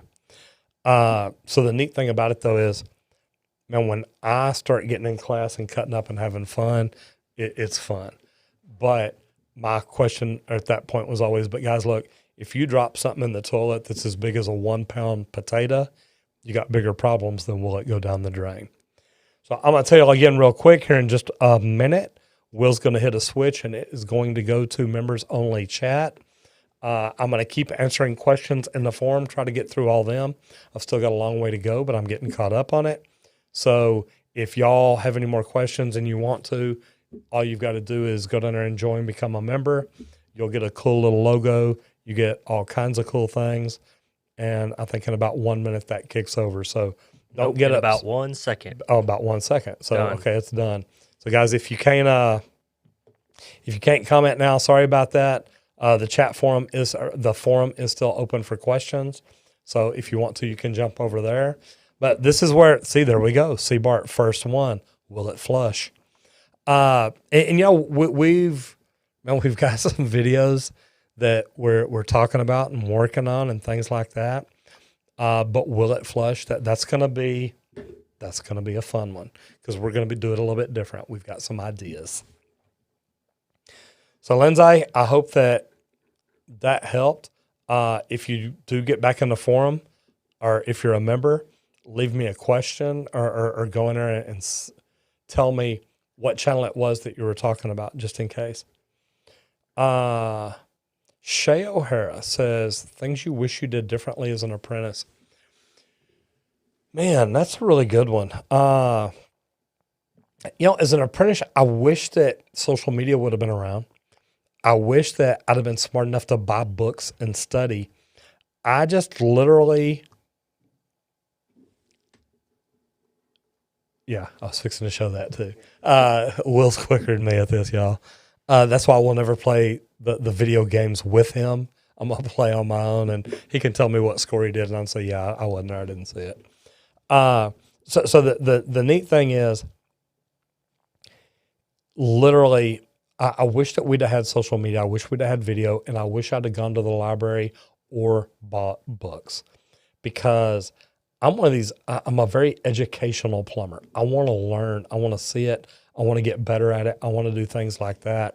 But my whole thing is that I wish that I'd have found a way to study more. And look, I got my license as fast as it could possibly be done. And I didn't come through the union. I was open shop. Luckily for me, I learned from some great plumbers. And what I will tell you, the one thing that I wish I could have done different is I wish I'd have found a way to learn more, to study more, to get the books to teach me the things I wanted to know. All right, next question in the forum. RJ Normore says, would you recommend this job? I am 14 and actually really interested in plumbing. I tell you what, I love this because, look, guys, I'm not the kind of guy, I would not have done great in college. And I know that because, I did horrible in high school. I did what I had to do to pass, and that was it. I'd have done great in college if I'd have gone to play football. Yeah, that's about the only reason. Look, Julie knows me, man. I liked girls and sports, and that was it. So I would have messed up in college, and I know it. But I'd have had fun, at least for the first semester until I had to quit. So I think this is a great job. I've made a good living. I probably make as much or more money than most people in my class that went to college. And it's just because of the way I do things and how hard I work. But man, anybody can do whatever they want to do in the trades. Noah says, why would you change pipe material for a project? The only reason that you change it is, maybe if you're doing a repipe on a house, you may put in PVC instead of cast iron, something like that. If you are changing out copper, you may put in PEX, Uponor, things like that. It really depends on what the problem is. C. Bart 1987 says, where the members at, y'all sitting like crows on the fence. And you know what, C. Bart, man, I get members that get in here and, man, they never ask questions, even when they're here during the live feed. So, man, some do, some don't. Some just come to hang out and watch it and see what's going on. It's cool that they support it, though. I love it. Jacob Gassman says, I'm currently in IT, but questioning my career choice after about 7 years and a bachelor's degree. Plumbing has been interesting me lately, and your channel has furthered that. Thank you. You're welcome. Do you think moving from IT to plumbing could be a good career choice? Here's the deal look, this is yes. Here's why. And I keep telling people this. A ton of people are getting into IT right now because it's computers, it's the future, it's things like that going on. Nobody's getting into plumbing. And when people aren't getting into plumbing and other older people are retiring, that's going to create a supply and demand issue. And that supply and demand issue is going to mean plumbers are going to make more money 4 to 5 years from now. I seriously think plumbers will be making over $100 an hour. And I really think it's going to happen. So I think it's a great career choice. Yeah, it's probably closer to 1, C. Bart. All right, next question. This is kind of neat, just going through the questions. Dayton Winkler says, is a water softener going to prevent rusty, irony water? Probably not. A water softener is going to eliminate the hard feeling from the calcium and magnesium. A water filtration system is probably going to eliminate the irony, rusty stuff like that. I like a water filtration system. We do have an anti-scale system also. And it's so funny, man. I've had about 3 people reach out lately wanting me to try their anti-scale system. So maybe looking at some of those too. And leak detection. How many of y'all do anything with leak detection equipment or remote leak detection equipment? Levi Landon, what drives you to do it and how did you get in it? I'm assuming you mean plumbing. Number one, I love plumbing. It's so funny. And that's why I enjoy talking to Dustin about it. Literally, man, getting into plumbing is something I did. How much is it to be a member? $4.99. Yeah, $4.99 a month. It's right. See, Bart, it's no big deal. I got into plumbing because a friend of mine, we were at a restaurant one night, a restaurant we were both working in. And, he told me about his father and his 3 brothers that were all plumbers. So I got into it because of that. What I'll tell you is I love it. I love the fact that, number one, I get to take care of people because we get calls all the time about people that a plumber came out and screwed them over. And that just blows my mind. But, we get to take good care of people. We get to treat them right. We get to do the right thing for them. And man, to me, that is huge. So anyway, that's my thought. And that's why I want to keep doing it and keep getting better. But the neat thing about it, and Levi, this is probably the biggest part, is, how many people have you seen in here today say, look, I'm in high school, but I want to get into plumbing. I can help these people do something in their life that's going to be good. They're going to enjoy it. They're going to learn something. And one day they'll be in a position that if they want to open their own company, they can, especially at that young age, because in the future, it's going to help them get better. And I think that is just phenomenal. Ahmed says, say hi to your viewer in Iraq. Man, I got viewers all around the world, and I love that. And we can't do it now. I was going to say, everybody tell me where you're at. Seabart, tell me where you're at. Canada, yay! Now, and Seabart, look, and I made a comment earlier, and now I don't know if you saw it, but look, I appreciate you sending the card. That was actually cool. Seabart went out of his way, got the address here, sent a card here to the office, and I'll tell you what, that was cool. Thank you so much. That was just, man, opening that up and seeing that and seeing it was from you, that was a cool deal. I really did appreciate that. Man, that was neat. All right, next question in the forum, and the forum questions just keep adding up. He's in Ottawa. William Sides says, Roger, I enjoy watching your videos and watching someone who is passionate about their trade.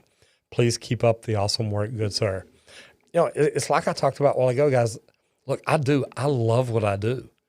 And that's why, to me, it's really neat that I get to do this, because I cannot tell you how many times people reach out to me every week and say, look, I started watching your videos. I want to get into the trades because of what you do. Or, man, the really cool ones are, I'll have people send me a picture of their business card and they'll say, look, I started watching you a year ago and now I'm a plumber and now I have my own truck and my life has completely changed. And I tell you what, this is an amazing career. It's great for people to be in, but the really neat thing about it is, man, you can grow and do whatever you want. You can start out today as an apprentice. In 5 years here in Texas, you can become a master plumber. And if you'll do the things that I talk about each and every week, I mean, I put out 3 videos a week and do a 2.5 hour live a week. I mean, people can seriously hang out with me 3 to 4 hours a week. And that's just here. We've also got the subreddit, Roger Wakefield Posts. We've got Instagram. If you're not following me on Instagram, man, go over and check it out because we put some cool stuff out. I'm on LinkedIn. Connect with me there. There's so many places you can connect with me. We've got another shorts channel, Roger Wakefield Shorts, where Will goes through and takes some pretty cool stuff out of here and puts it over in there. Trying to figure out what these numbers are because, man, here lately it's showing up some big numbers. And it's like, shows like viewers and subscribers and watch time and that kind of stuff. Okay, so it's doing watch time and all. Okay, I see. Man, there's some numbers. It's like, wait, there's a lot of freaking numbers there. So anyway, thank you very much. I appreciate it. I am very passionate about it, William, and I really do appreciate that comment. Alex Johnson says, what is your favorite part about plumbing? The neat thing is, my whole thought is I love the fact that I can teach people about the trades. And about plumbing itself, it is literally the customer service part. And I'm good at the construction end of it. I'm good at the analytical end of it. But in the construction end of it, you never really meet your customer. You may, and I say never, you may meet the general contractor. You may meet, the owner of the big hospital, the city board or this or that or whatnot. But at the end of the day, being a residential service plumber, we get to meet the homeowners. We get to talk to them. We get to hear the problems they've got and the companies that have done them wrong. So we have an opportunity to do some really cool things. And to me, I think that's my favorite part, is dealing with all of them. Tristan Taylor, what's your nastiest, grossest plumbing job? I'll tell you what, and I've talked about it a few times today, but I'll give you a different one. After I first had my license, when I was running my first service truck, I actually got called out to go to a stopped up toilet in Section 8 housing here in Dallas. And it was one of those, you walk through the building, there's like a door on each end. You walk through it and there's like doors down each side that each one is a separate apartment. And I think there's a second floor where, same thing upstairs. And I'm literally walking down this corridor and all the doors are open. People are inside watching TV, having dinner, visiting, things like that. And I walked up to the number that it was this house that I was supposed to be at. And I literally, I knocked on the door and lady's just sitting on the couch. She said, yeah, it's back there. Never got up, never moved. And I walked in there and there was a toilet that had poop and toilet paper overflowing. It was piled up. It's like they just squatted over it and kept using it and just threw toilet paper down on it or in a trash can by it, and it was overflowing because nobody was carrying it out. And I just looked at it, and I'm watching the maggots, I'm watching flies fly around, and just the most ungodly smell. And I very politely turned around, walked back out, went out to my truck. We had radios back then. And I called my company. I said, hey, y'all need to send somebody over here to take care of this. And they're like, well, you're out there. You got it. You do it. And I'm like, yeah, y'all don't understand. I ain't doing this. And it's probably bad that I didn't do it. I was a plumber. I was there. I probably should have taken care of it. But my thought at the time, remember, I'm a brand new plumber. And my thought at the time is, look, if they don't even care enough to keep it halfway clean, I don't even see a point in helping them. And that's the only job that I ever walked away from. And that's the one that really bothers me that I did. But man, that was one. It's like, I don't understand why some people can't take care of some problems themselves. And not that I expect them to fix it, but man, call somebody a little sooner, go to another bathroom, do something. Adonis says, is level 2 plumbing qualifications still good? And I'm not sure where level 2 plumbing qualifications are.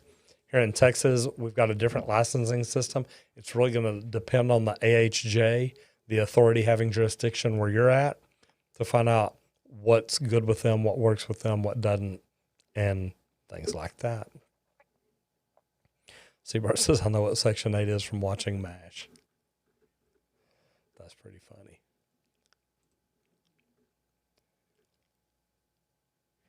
Joseph Williams Says, hey, I'm in my last year in high school and I need some advice to get started in plumbing.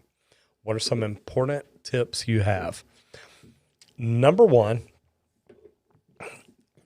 start with your end in mind.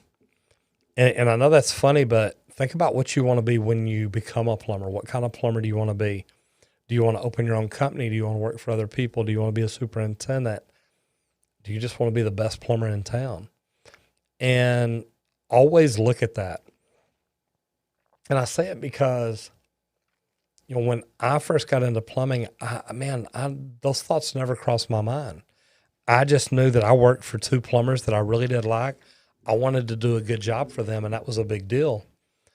But the big deal for me now is, man, the knowledge is out there for people to study to become the best freaking plumber they can be.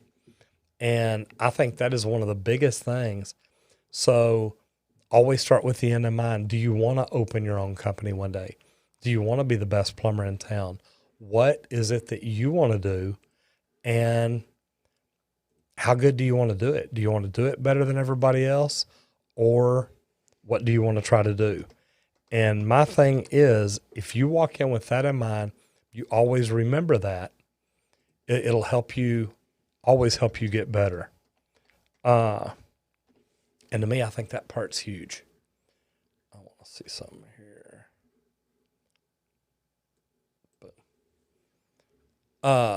So that's my thought. And, let me ask you, what do you think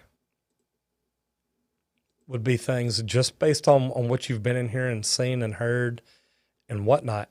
What do you think could make you better? What do you think could make you a good plumber? Because those would be important tips. Do you have good communication skills? Do you always want to get better? Are you willing to invest in yourself or your tools or things like that? And yes, Roger was multitasking. It's all good.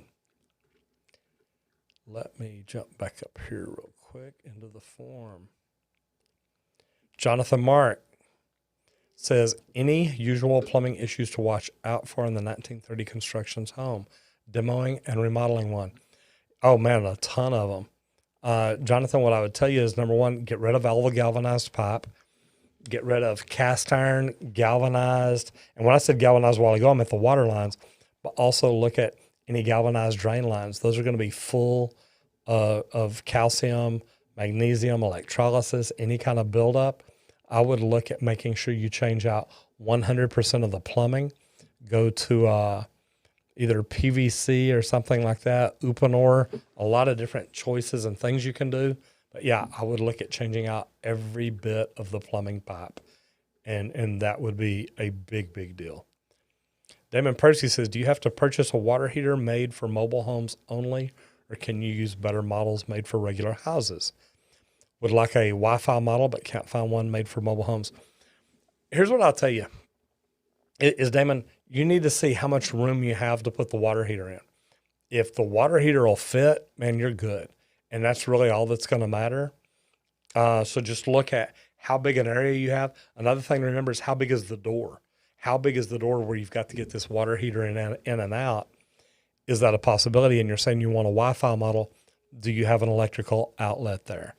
That will make a lot of difference. Jamie Fallon says, is being a plumber hard and stressful? It's not really. Here's where it can be stressful is, the demands that your company or you put on yourself. And my thing there is, as stressful as you let it be, it can be.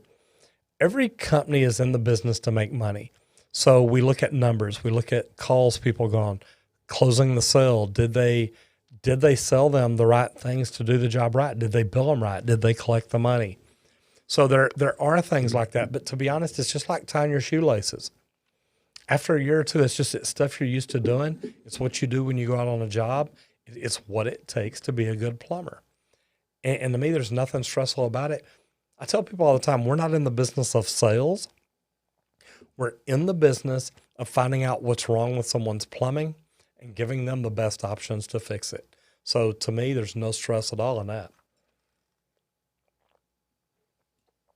And if we explain the value of it, they're going to understand why they should buy it from us. That was easy, wasn't it? Michael Crampton, how long have you been a plumber? I literally started in plumbing in 1980. Got out of it for a while to finish high school, got back into it for a while, got my license, got out of it, became a cosmetologist and a massage therapist. And now that surprises a lot of people. I've been plumbing since 1980. I've got about 41 years experience. I got out of it a couple of times for a little bit, but I always got back in it. Man, I love this trade. Preston says, would you be interested in doing a reaction video to Inside Edition's video where they went undercover to see what plumbers would say about a broken water heater? Here's the video site. We've already done it. We've got the video up. Go to Real Plumber Reacts, something like that. Yeah, it's one of our more popular ones too. You can search like Plumber Reacts to Scams, and you'll see it's got a few million views now. Yeah, Preston, that was a good one for us because, man, and I saw that Inside Edition back when it came out. Got Julian Fairchild. What is your best plumbing story? I'm going to turn it into a YouTube story. I was literally reading my YouTube comments one day, and I told this story the other day at the Roofers Conference because it literally, it's one of the first ones I read that just, man, literally, it brought tears to my eyes. And it was a homeowner. And he calls, he says, look, I want to thank you for your videos. He says, I live in a manufactured home and I've had a water leak. He said, and the water leak got so bad that the house shifted. And when it shifted, apparently his water heater fell off the side. And he's disabled. And he said, look, finally, and I don't know if his children, somebody got his water fixed and came over and leveled up the house. And he said, when the water heater went out, it broke it. And thanks to watching your video, I learned how to change out the burner assembly. He says, so not only did I go 3 months without water, but then I went an extra 3 months without hot water. So can you imagine not having hot water for 6 months, not having water for 3 months? But he literally said, from watching your videos, I was able to change my burner assembly, and I could not afford a plumber. So I just want to say thank you.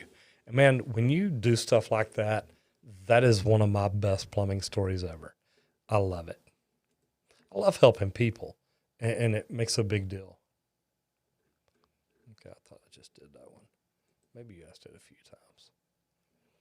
Eli says, did you know that a lot of people look up to you? No, a lot of people look down to me. I'm not that tall. I'm not even 6 foot. Eli, look, here's the deal. I do what I do because I get to help people. And that's a blessing to me. If it does help people and they look up to me for that excites me. I think that I literally have got the coolest job in the world right now. Not only do I get to do plumbing, which I thoroughly enjoy, and don't get me wrong, I don't get out in the field plumbing very much. I'm in here working on social media and videos and how can I help others. But this great trade has helped me so much that I'm in a position I can do things like that. So Eli, thank you very much. I appreciate it. I don't think I'm doing anything special. I just literally think God has blessed me and put me in a position where I have an opportunity to help people, and I think that is so cool. Laura says, do you like plumbing and members cost money I don't have? I love plumbing. Laura, and look, I'm completely understand. We do this. We used to have a lot more members in here, so we thought this would be a great way to give them an opportunity to communicate more with me. So you're completely good there. Nobody has to become a member. Here's the thing. I love plumbing. And if you've been in here very long, I hope you hear that in my voice because I love what I get to do. And getting to help people, getting to be honest with people, because there are a lot of plumbers out there that aren't. There's a lot of plumbers out there that don't do the things that they should do. And don't get me wrong, there's a lot of them that do. And my thing is, if I can touch more people and teach them the right way to do plumbing, the right way to help people, the right way to be fair to people and do good things for them, man, I think the world's a much better place. So Laura, thank you very much. I do appreciate you jumping over in the forum and commenting. Jameson Sims says, how was your plumbing experience? I'll tell you, my whole thing, and this is why I tell people I think this is a great career to get into. When Julie and I first got married, I've got a nice house. I had a motorcycle, a Jeep, a truck. My bills were paid. This has been a good trade for me. It's been a good career for me. And the neat thing about it is I think it's phenomenal that anybody watching this video 4 or 5 years from now could be a plumber if they want to.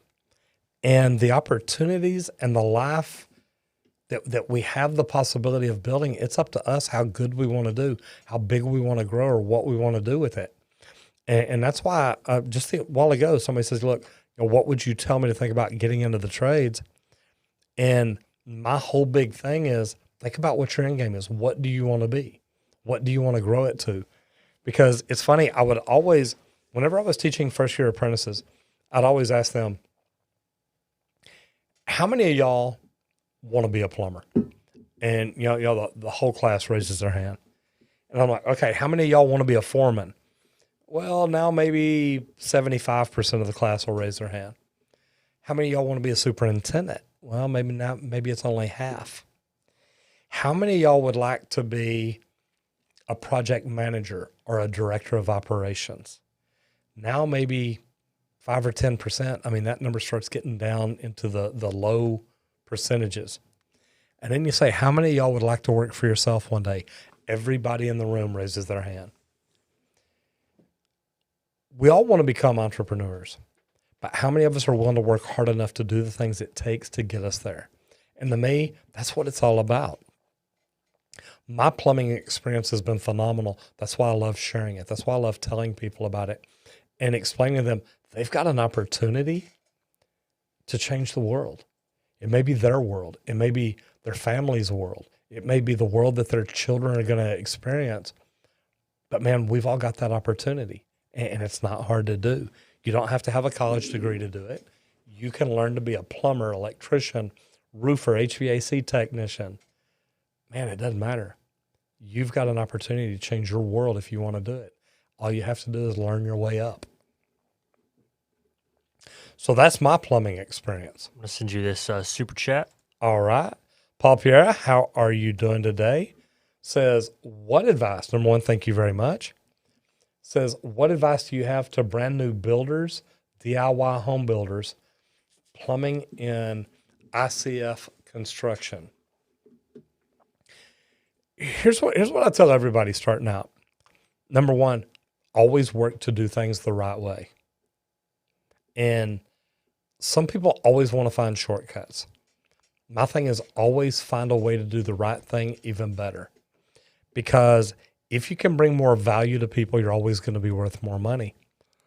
And the big thing for me is literally doing it the right way is all that matters. When I used to teach plumbers continuing education, and I'd have 43 plumbers in the room renewing their license, whenever I talk about plumbing, I'd say, look, this building is very forgiving. We can all rough it in. We can all get green tags, and it can be roughed in 43 different ways. The thing is, one of us did it right. And what I mean by that is they used less material. They used less labor. They designed the system that is going to cause less problems in the long run. So my thing is always try to find the way to do it right. And it's not always easy to do, but with the internet now and the information out there, we can all study, we can all learn, we can all find ways to improve. And to me, man, I think that is the biggest deal.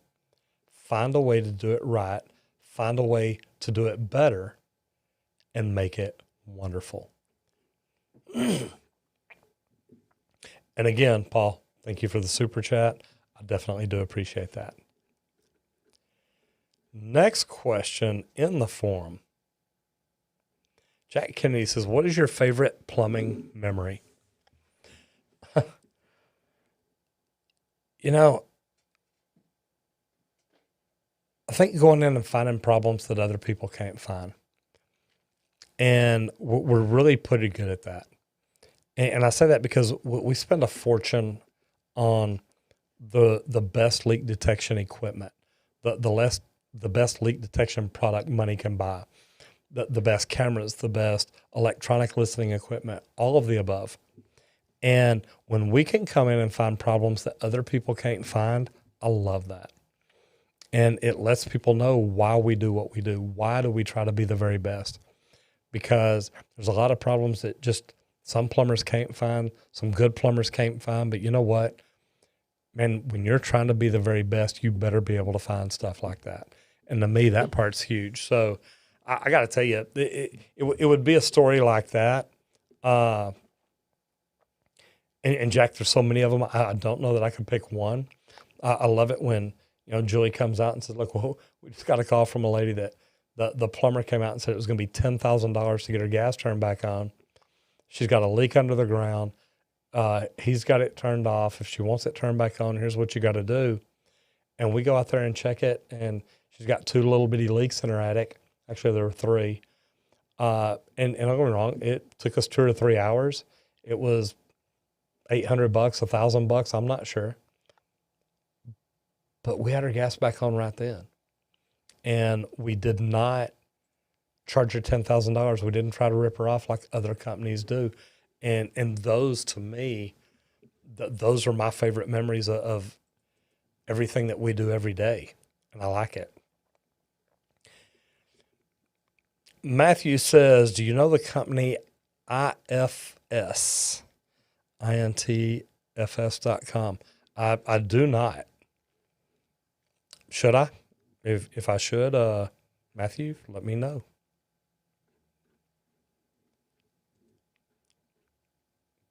Bryson says, hey, Roger, how are you?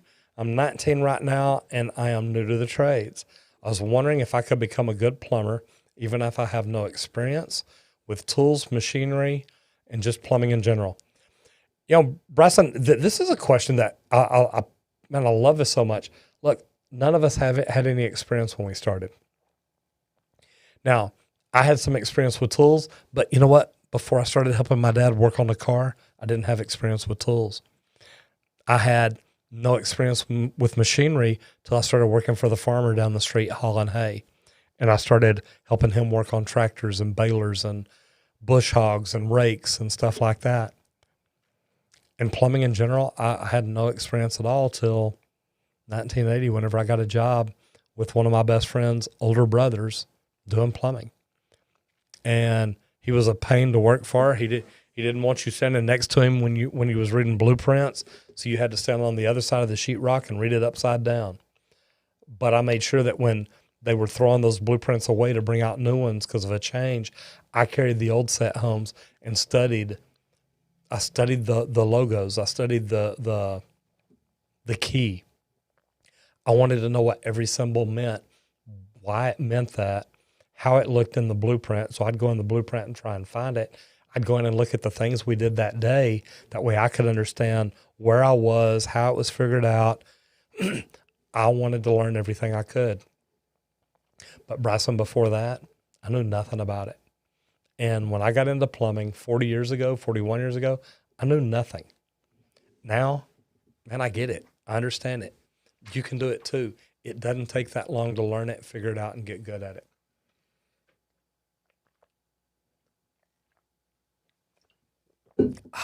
Man, I needed that water. It's a shame I don't drink Jack and Pepsi anymore. I could actually make a drink in there. Not that I would, I'm just saying. Instead, now I go straight for the hard bourbon and drink it over ice. Carter, the electrician. In a recap of your newest video, you're saying that you like unions as an employee but not as an employer. So do you like them or not? Because you basically said that as an employee, it gives you stuff, but as an employer, it takes your stuff. So do you like them or not? And man, it's very clear the way I said it. Carter, as an employee, I think the unions are great. As an employee, you get a lot of the benefits. As a residential service company, my local union doesn't do residential service. They kept telling me they were going to do a lot of things to grow that and help that, but they never did. I think the union is probably good for the bigger commercial companies here in town because they have 300 or 400 employees and that is their labor pool. So I like the union as an employee's point of view. I think for bigger commercial contractors, it's probably good for them too. Me personally, I don't like the union from a residential service company owner's point of view. My son is still union. He's still in the same union. I think as an employee, as a person in the union, it's good. As a residential contractor or residential service company in the Dallas area, I think it sucks. And I'm smart enough to see both sides of it so I can explain what I like about it and what I don't like. And there's a lot of things that, I like this, but I don't like this. So, man, that's where it is. I like it. I think from an employee's point of view, it's great. I think from an employer's point of view, when you're not a big employer, that it's kind of sucks. It puts a strap on you that it makes it hard to succeed. And we all start businesses to succeed. I didn't start my business to recruit for the union. I started my business so the union, I signed up with the union, hoping the union could help me feed it and grow the people that I need, and they weren't any help for me. So to me, it was logical to get out, and that's exactly what I did. Cody Piper says, is a tankless water heater a boiler? No, not really, because it even though it's got a burner assembly in it and a heat plate, things like that, it doesn't have tubes. It doesn't. I'm going to say, no, it's not a boiler. Here's the truth legally. If it goes over 200,000 BTUs, then it is a boiler. So they're built on the same principle, but no, if it's under 200,000 BTUs, it's not. Levi says, hi, Roger, I'll be moving to university next year and we'll be living there. So do you have any suggestions on a cheap basic toolkit I might need to get me through small problems, whether it's plumbing or general household fixes? And Levi, I've got a bag. I call it my go bag. And we've made a video about it where it's what the tools that I carry into a house when I walk up. I've got adjustable pliers, an adjustable wrench, a flashlight, a hammer, things like that, 4-way screwdriver, tape measure, a lot of different stuff like that. And really, that's about it. But, man, they're all great things to have. And, man, definitely good to have with you at school, I promise. Sam Belk says, I'm renovating my bathroom. Would you recommend shark bite fittings? No. No. Shark bite fittings, look, man, to me, they're a temporary fitting. Sam, I'm just going to tell you, I would find a plumber or even you, learn to solder, learn to braze, do it right, test it. The problem with shark bites, especially shark bites, I would never put them on a wall and cover them up, and I would never put them underground. And it's funny, I did a video last week about a leak up in Oklahoma City. I go up there and they're burying shark bite fittings. And I'm like, guys, are y'all protecting that? And they're like, nope. It's like, come on, guys. Look at what you're supposed to be doing. Logan says, I want to start an internet selling business. How do I get started? Why you'd ask a plumber, I'm not sure. It depends on what you're selling on the internet. I'm probably the wrong guy to talk to about it, but I love the idea of using social media to build your brand, build your reputation, build a following, communicate with them about what you're doing, why you're doing it. And it's not always about the sale. With me, I love teaching people about plumbing. And the more people I teach about plumbing, the more that reach back out to me and say, hey, I want you to teach me plumbing. Seabart says, I met George Wendt 5 or 6 years ago at Oktoberfest. Yeah, Seabart, you go everywhere, don't you? Man gets around. All right, next one. Brandon Henry. How can I get into plumbing? I don't know where to start. We've made some videos. First of all, I recommend going through the mini course. The reason being, it's going to let you know what kind of plumbing you want to get into, meaning residential, commercial, new construction, service, union, non-union. And I explain it and ask questions to let you kind of figure out what you want to do. And there's a lot of plumbers that literally, when I got in plumbing, they had no idea there were different options. Start there.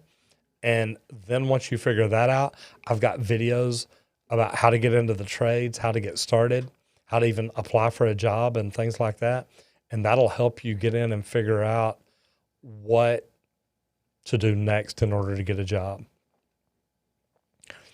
Wasn't thinking and poured vegetable oil down my sink. If a problem arises, what is the easiest fix for me?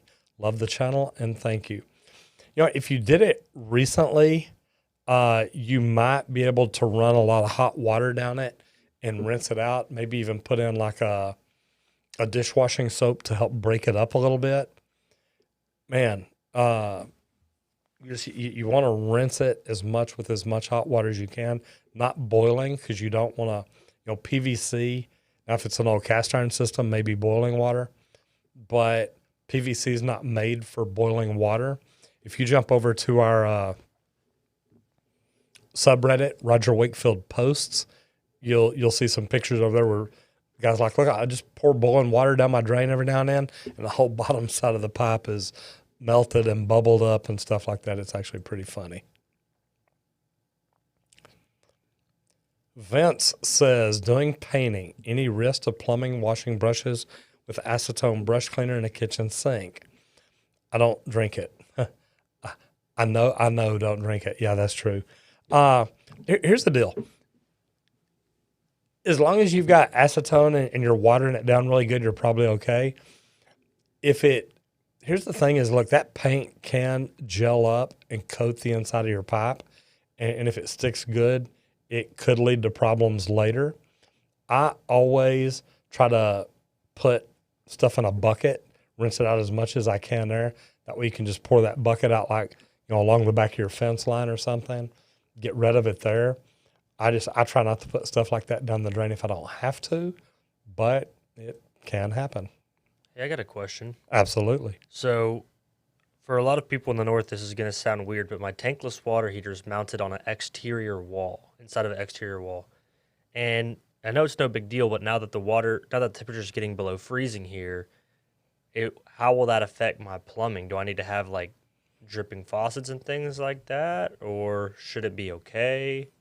Your tankless, and you may check on it, most tanklesses have a freeze sensor in it so that they'll circulate and they'll move to keep it doing. So you will probably be okay. I would check into it, though. Look at your owner's manual on it. Cool. And see what it tells you. Awesome. It's a good thing to have. Samuel, simply, how are you today? Hope you're doing well.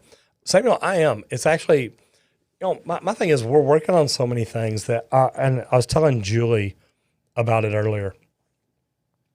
I feel like I run 90 miles an hour every day.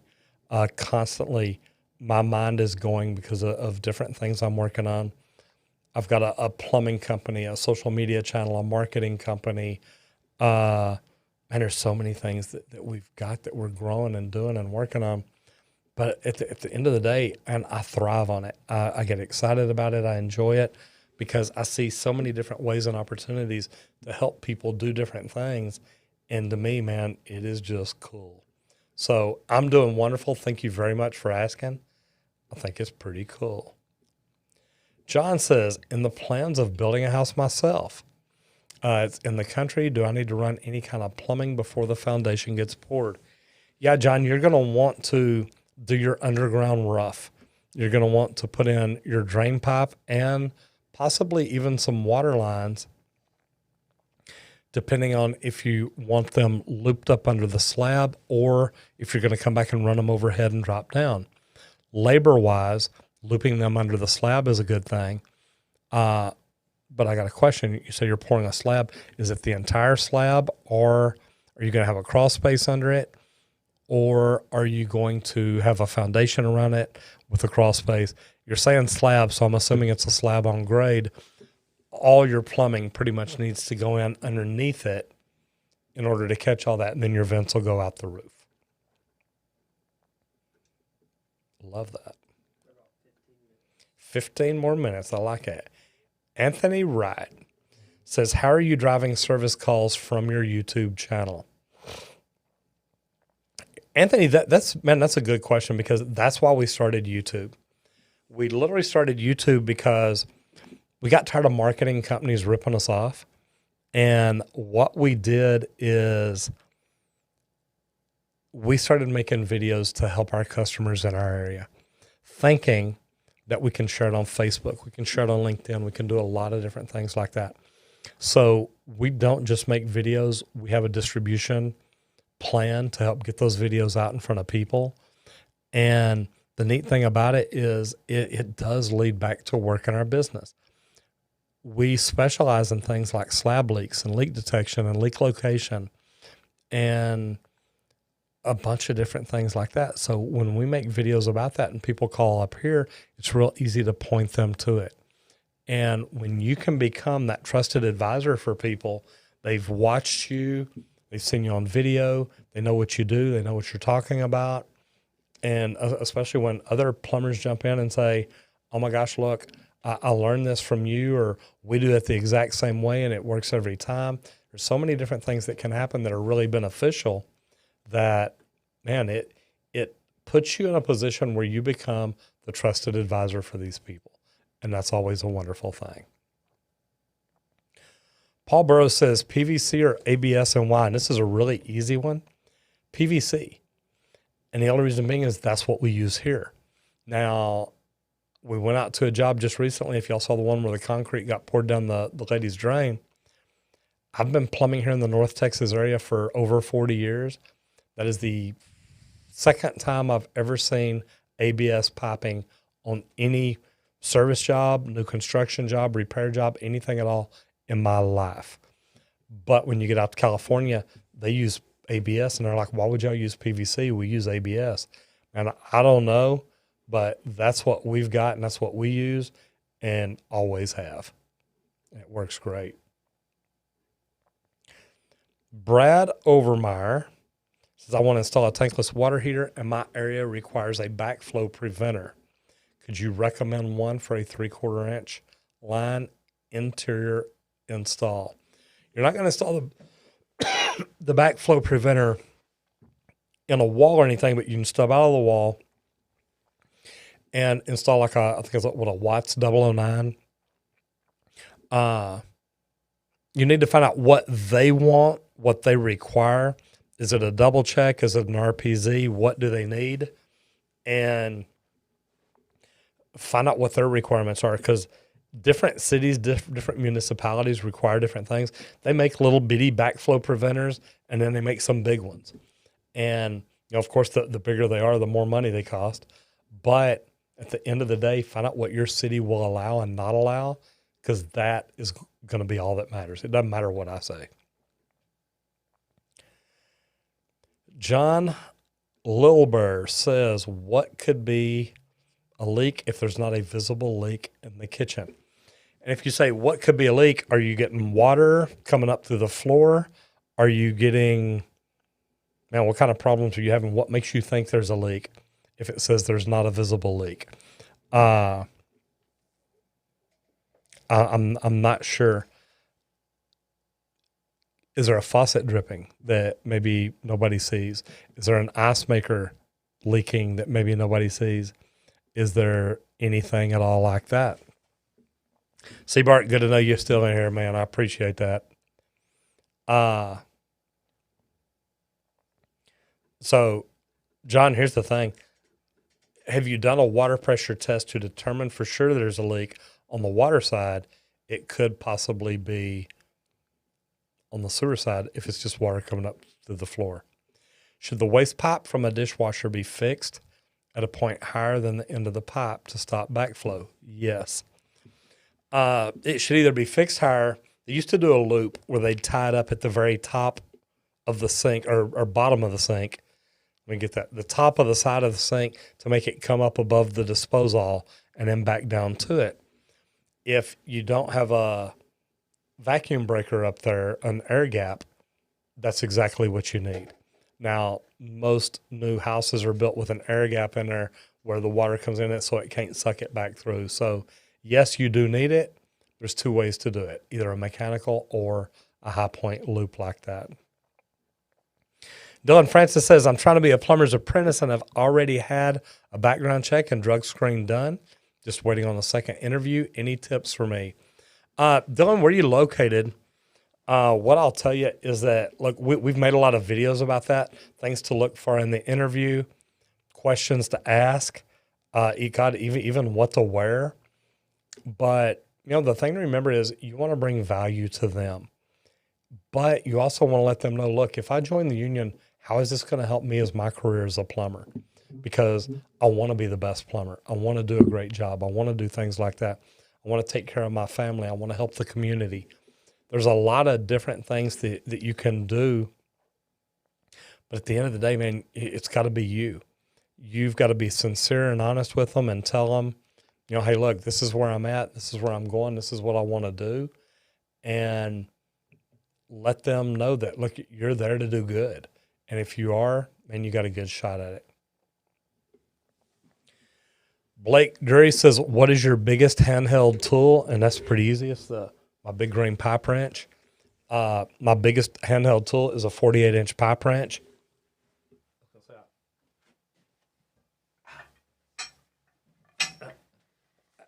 Actually, I have my other one here with me. So, these things here, I tell you what, when you need a wrench, when you've got something big enough that you're trying to move around and this is what you got, you need it. And all I got to say is, and thanks to the folks at Rigid for making such a big wrench. But the funny thing is, it literally, it's one of my favorite tools because it does come in handy because when you need it, you need something like that. But, I mean, man, I've got right angle drills. I've got pipe threading machines that are handheld. I've got so many cool toys.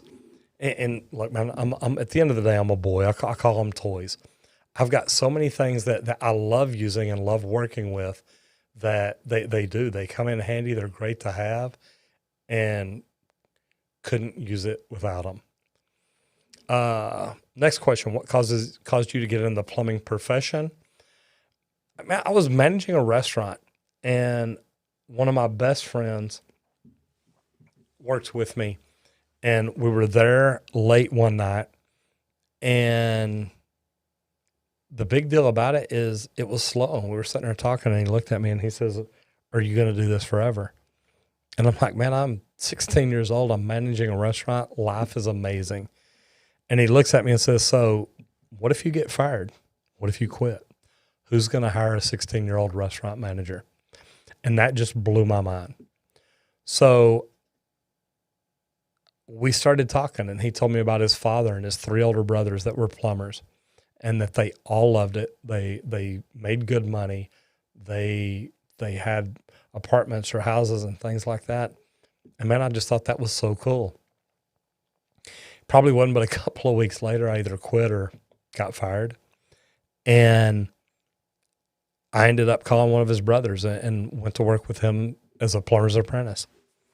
And I got to tell you, I loved it. I loved going on the job site. I loved building stuff. I love the camaraderie with the other guys on the job. It was a neat deal. Now, I did go back and graduate with my class, but I also figured out that I kind of like that. So after I graduated, I got back into it, loved it. I've got out of it a couple of times to do different things, but I always get back in it. And got to tell you, man, I love it. Yep, we're just about there, and I am just about caught up. I love it. Blake Kenny says, moving into a new home. The furnace is a high-efficiency unit and appears to be discharging its condensate into a cast iron drain line. Best way to fix it when we move in.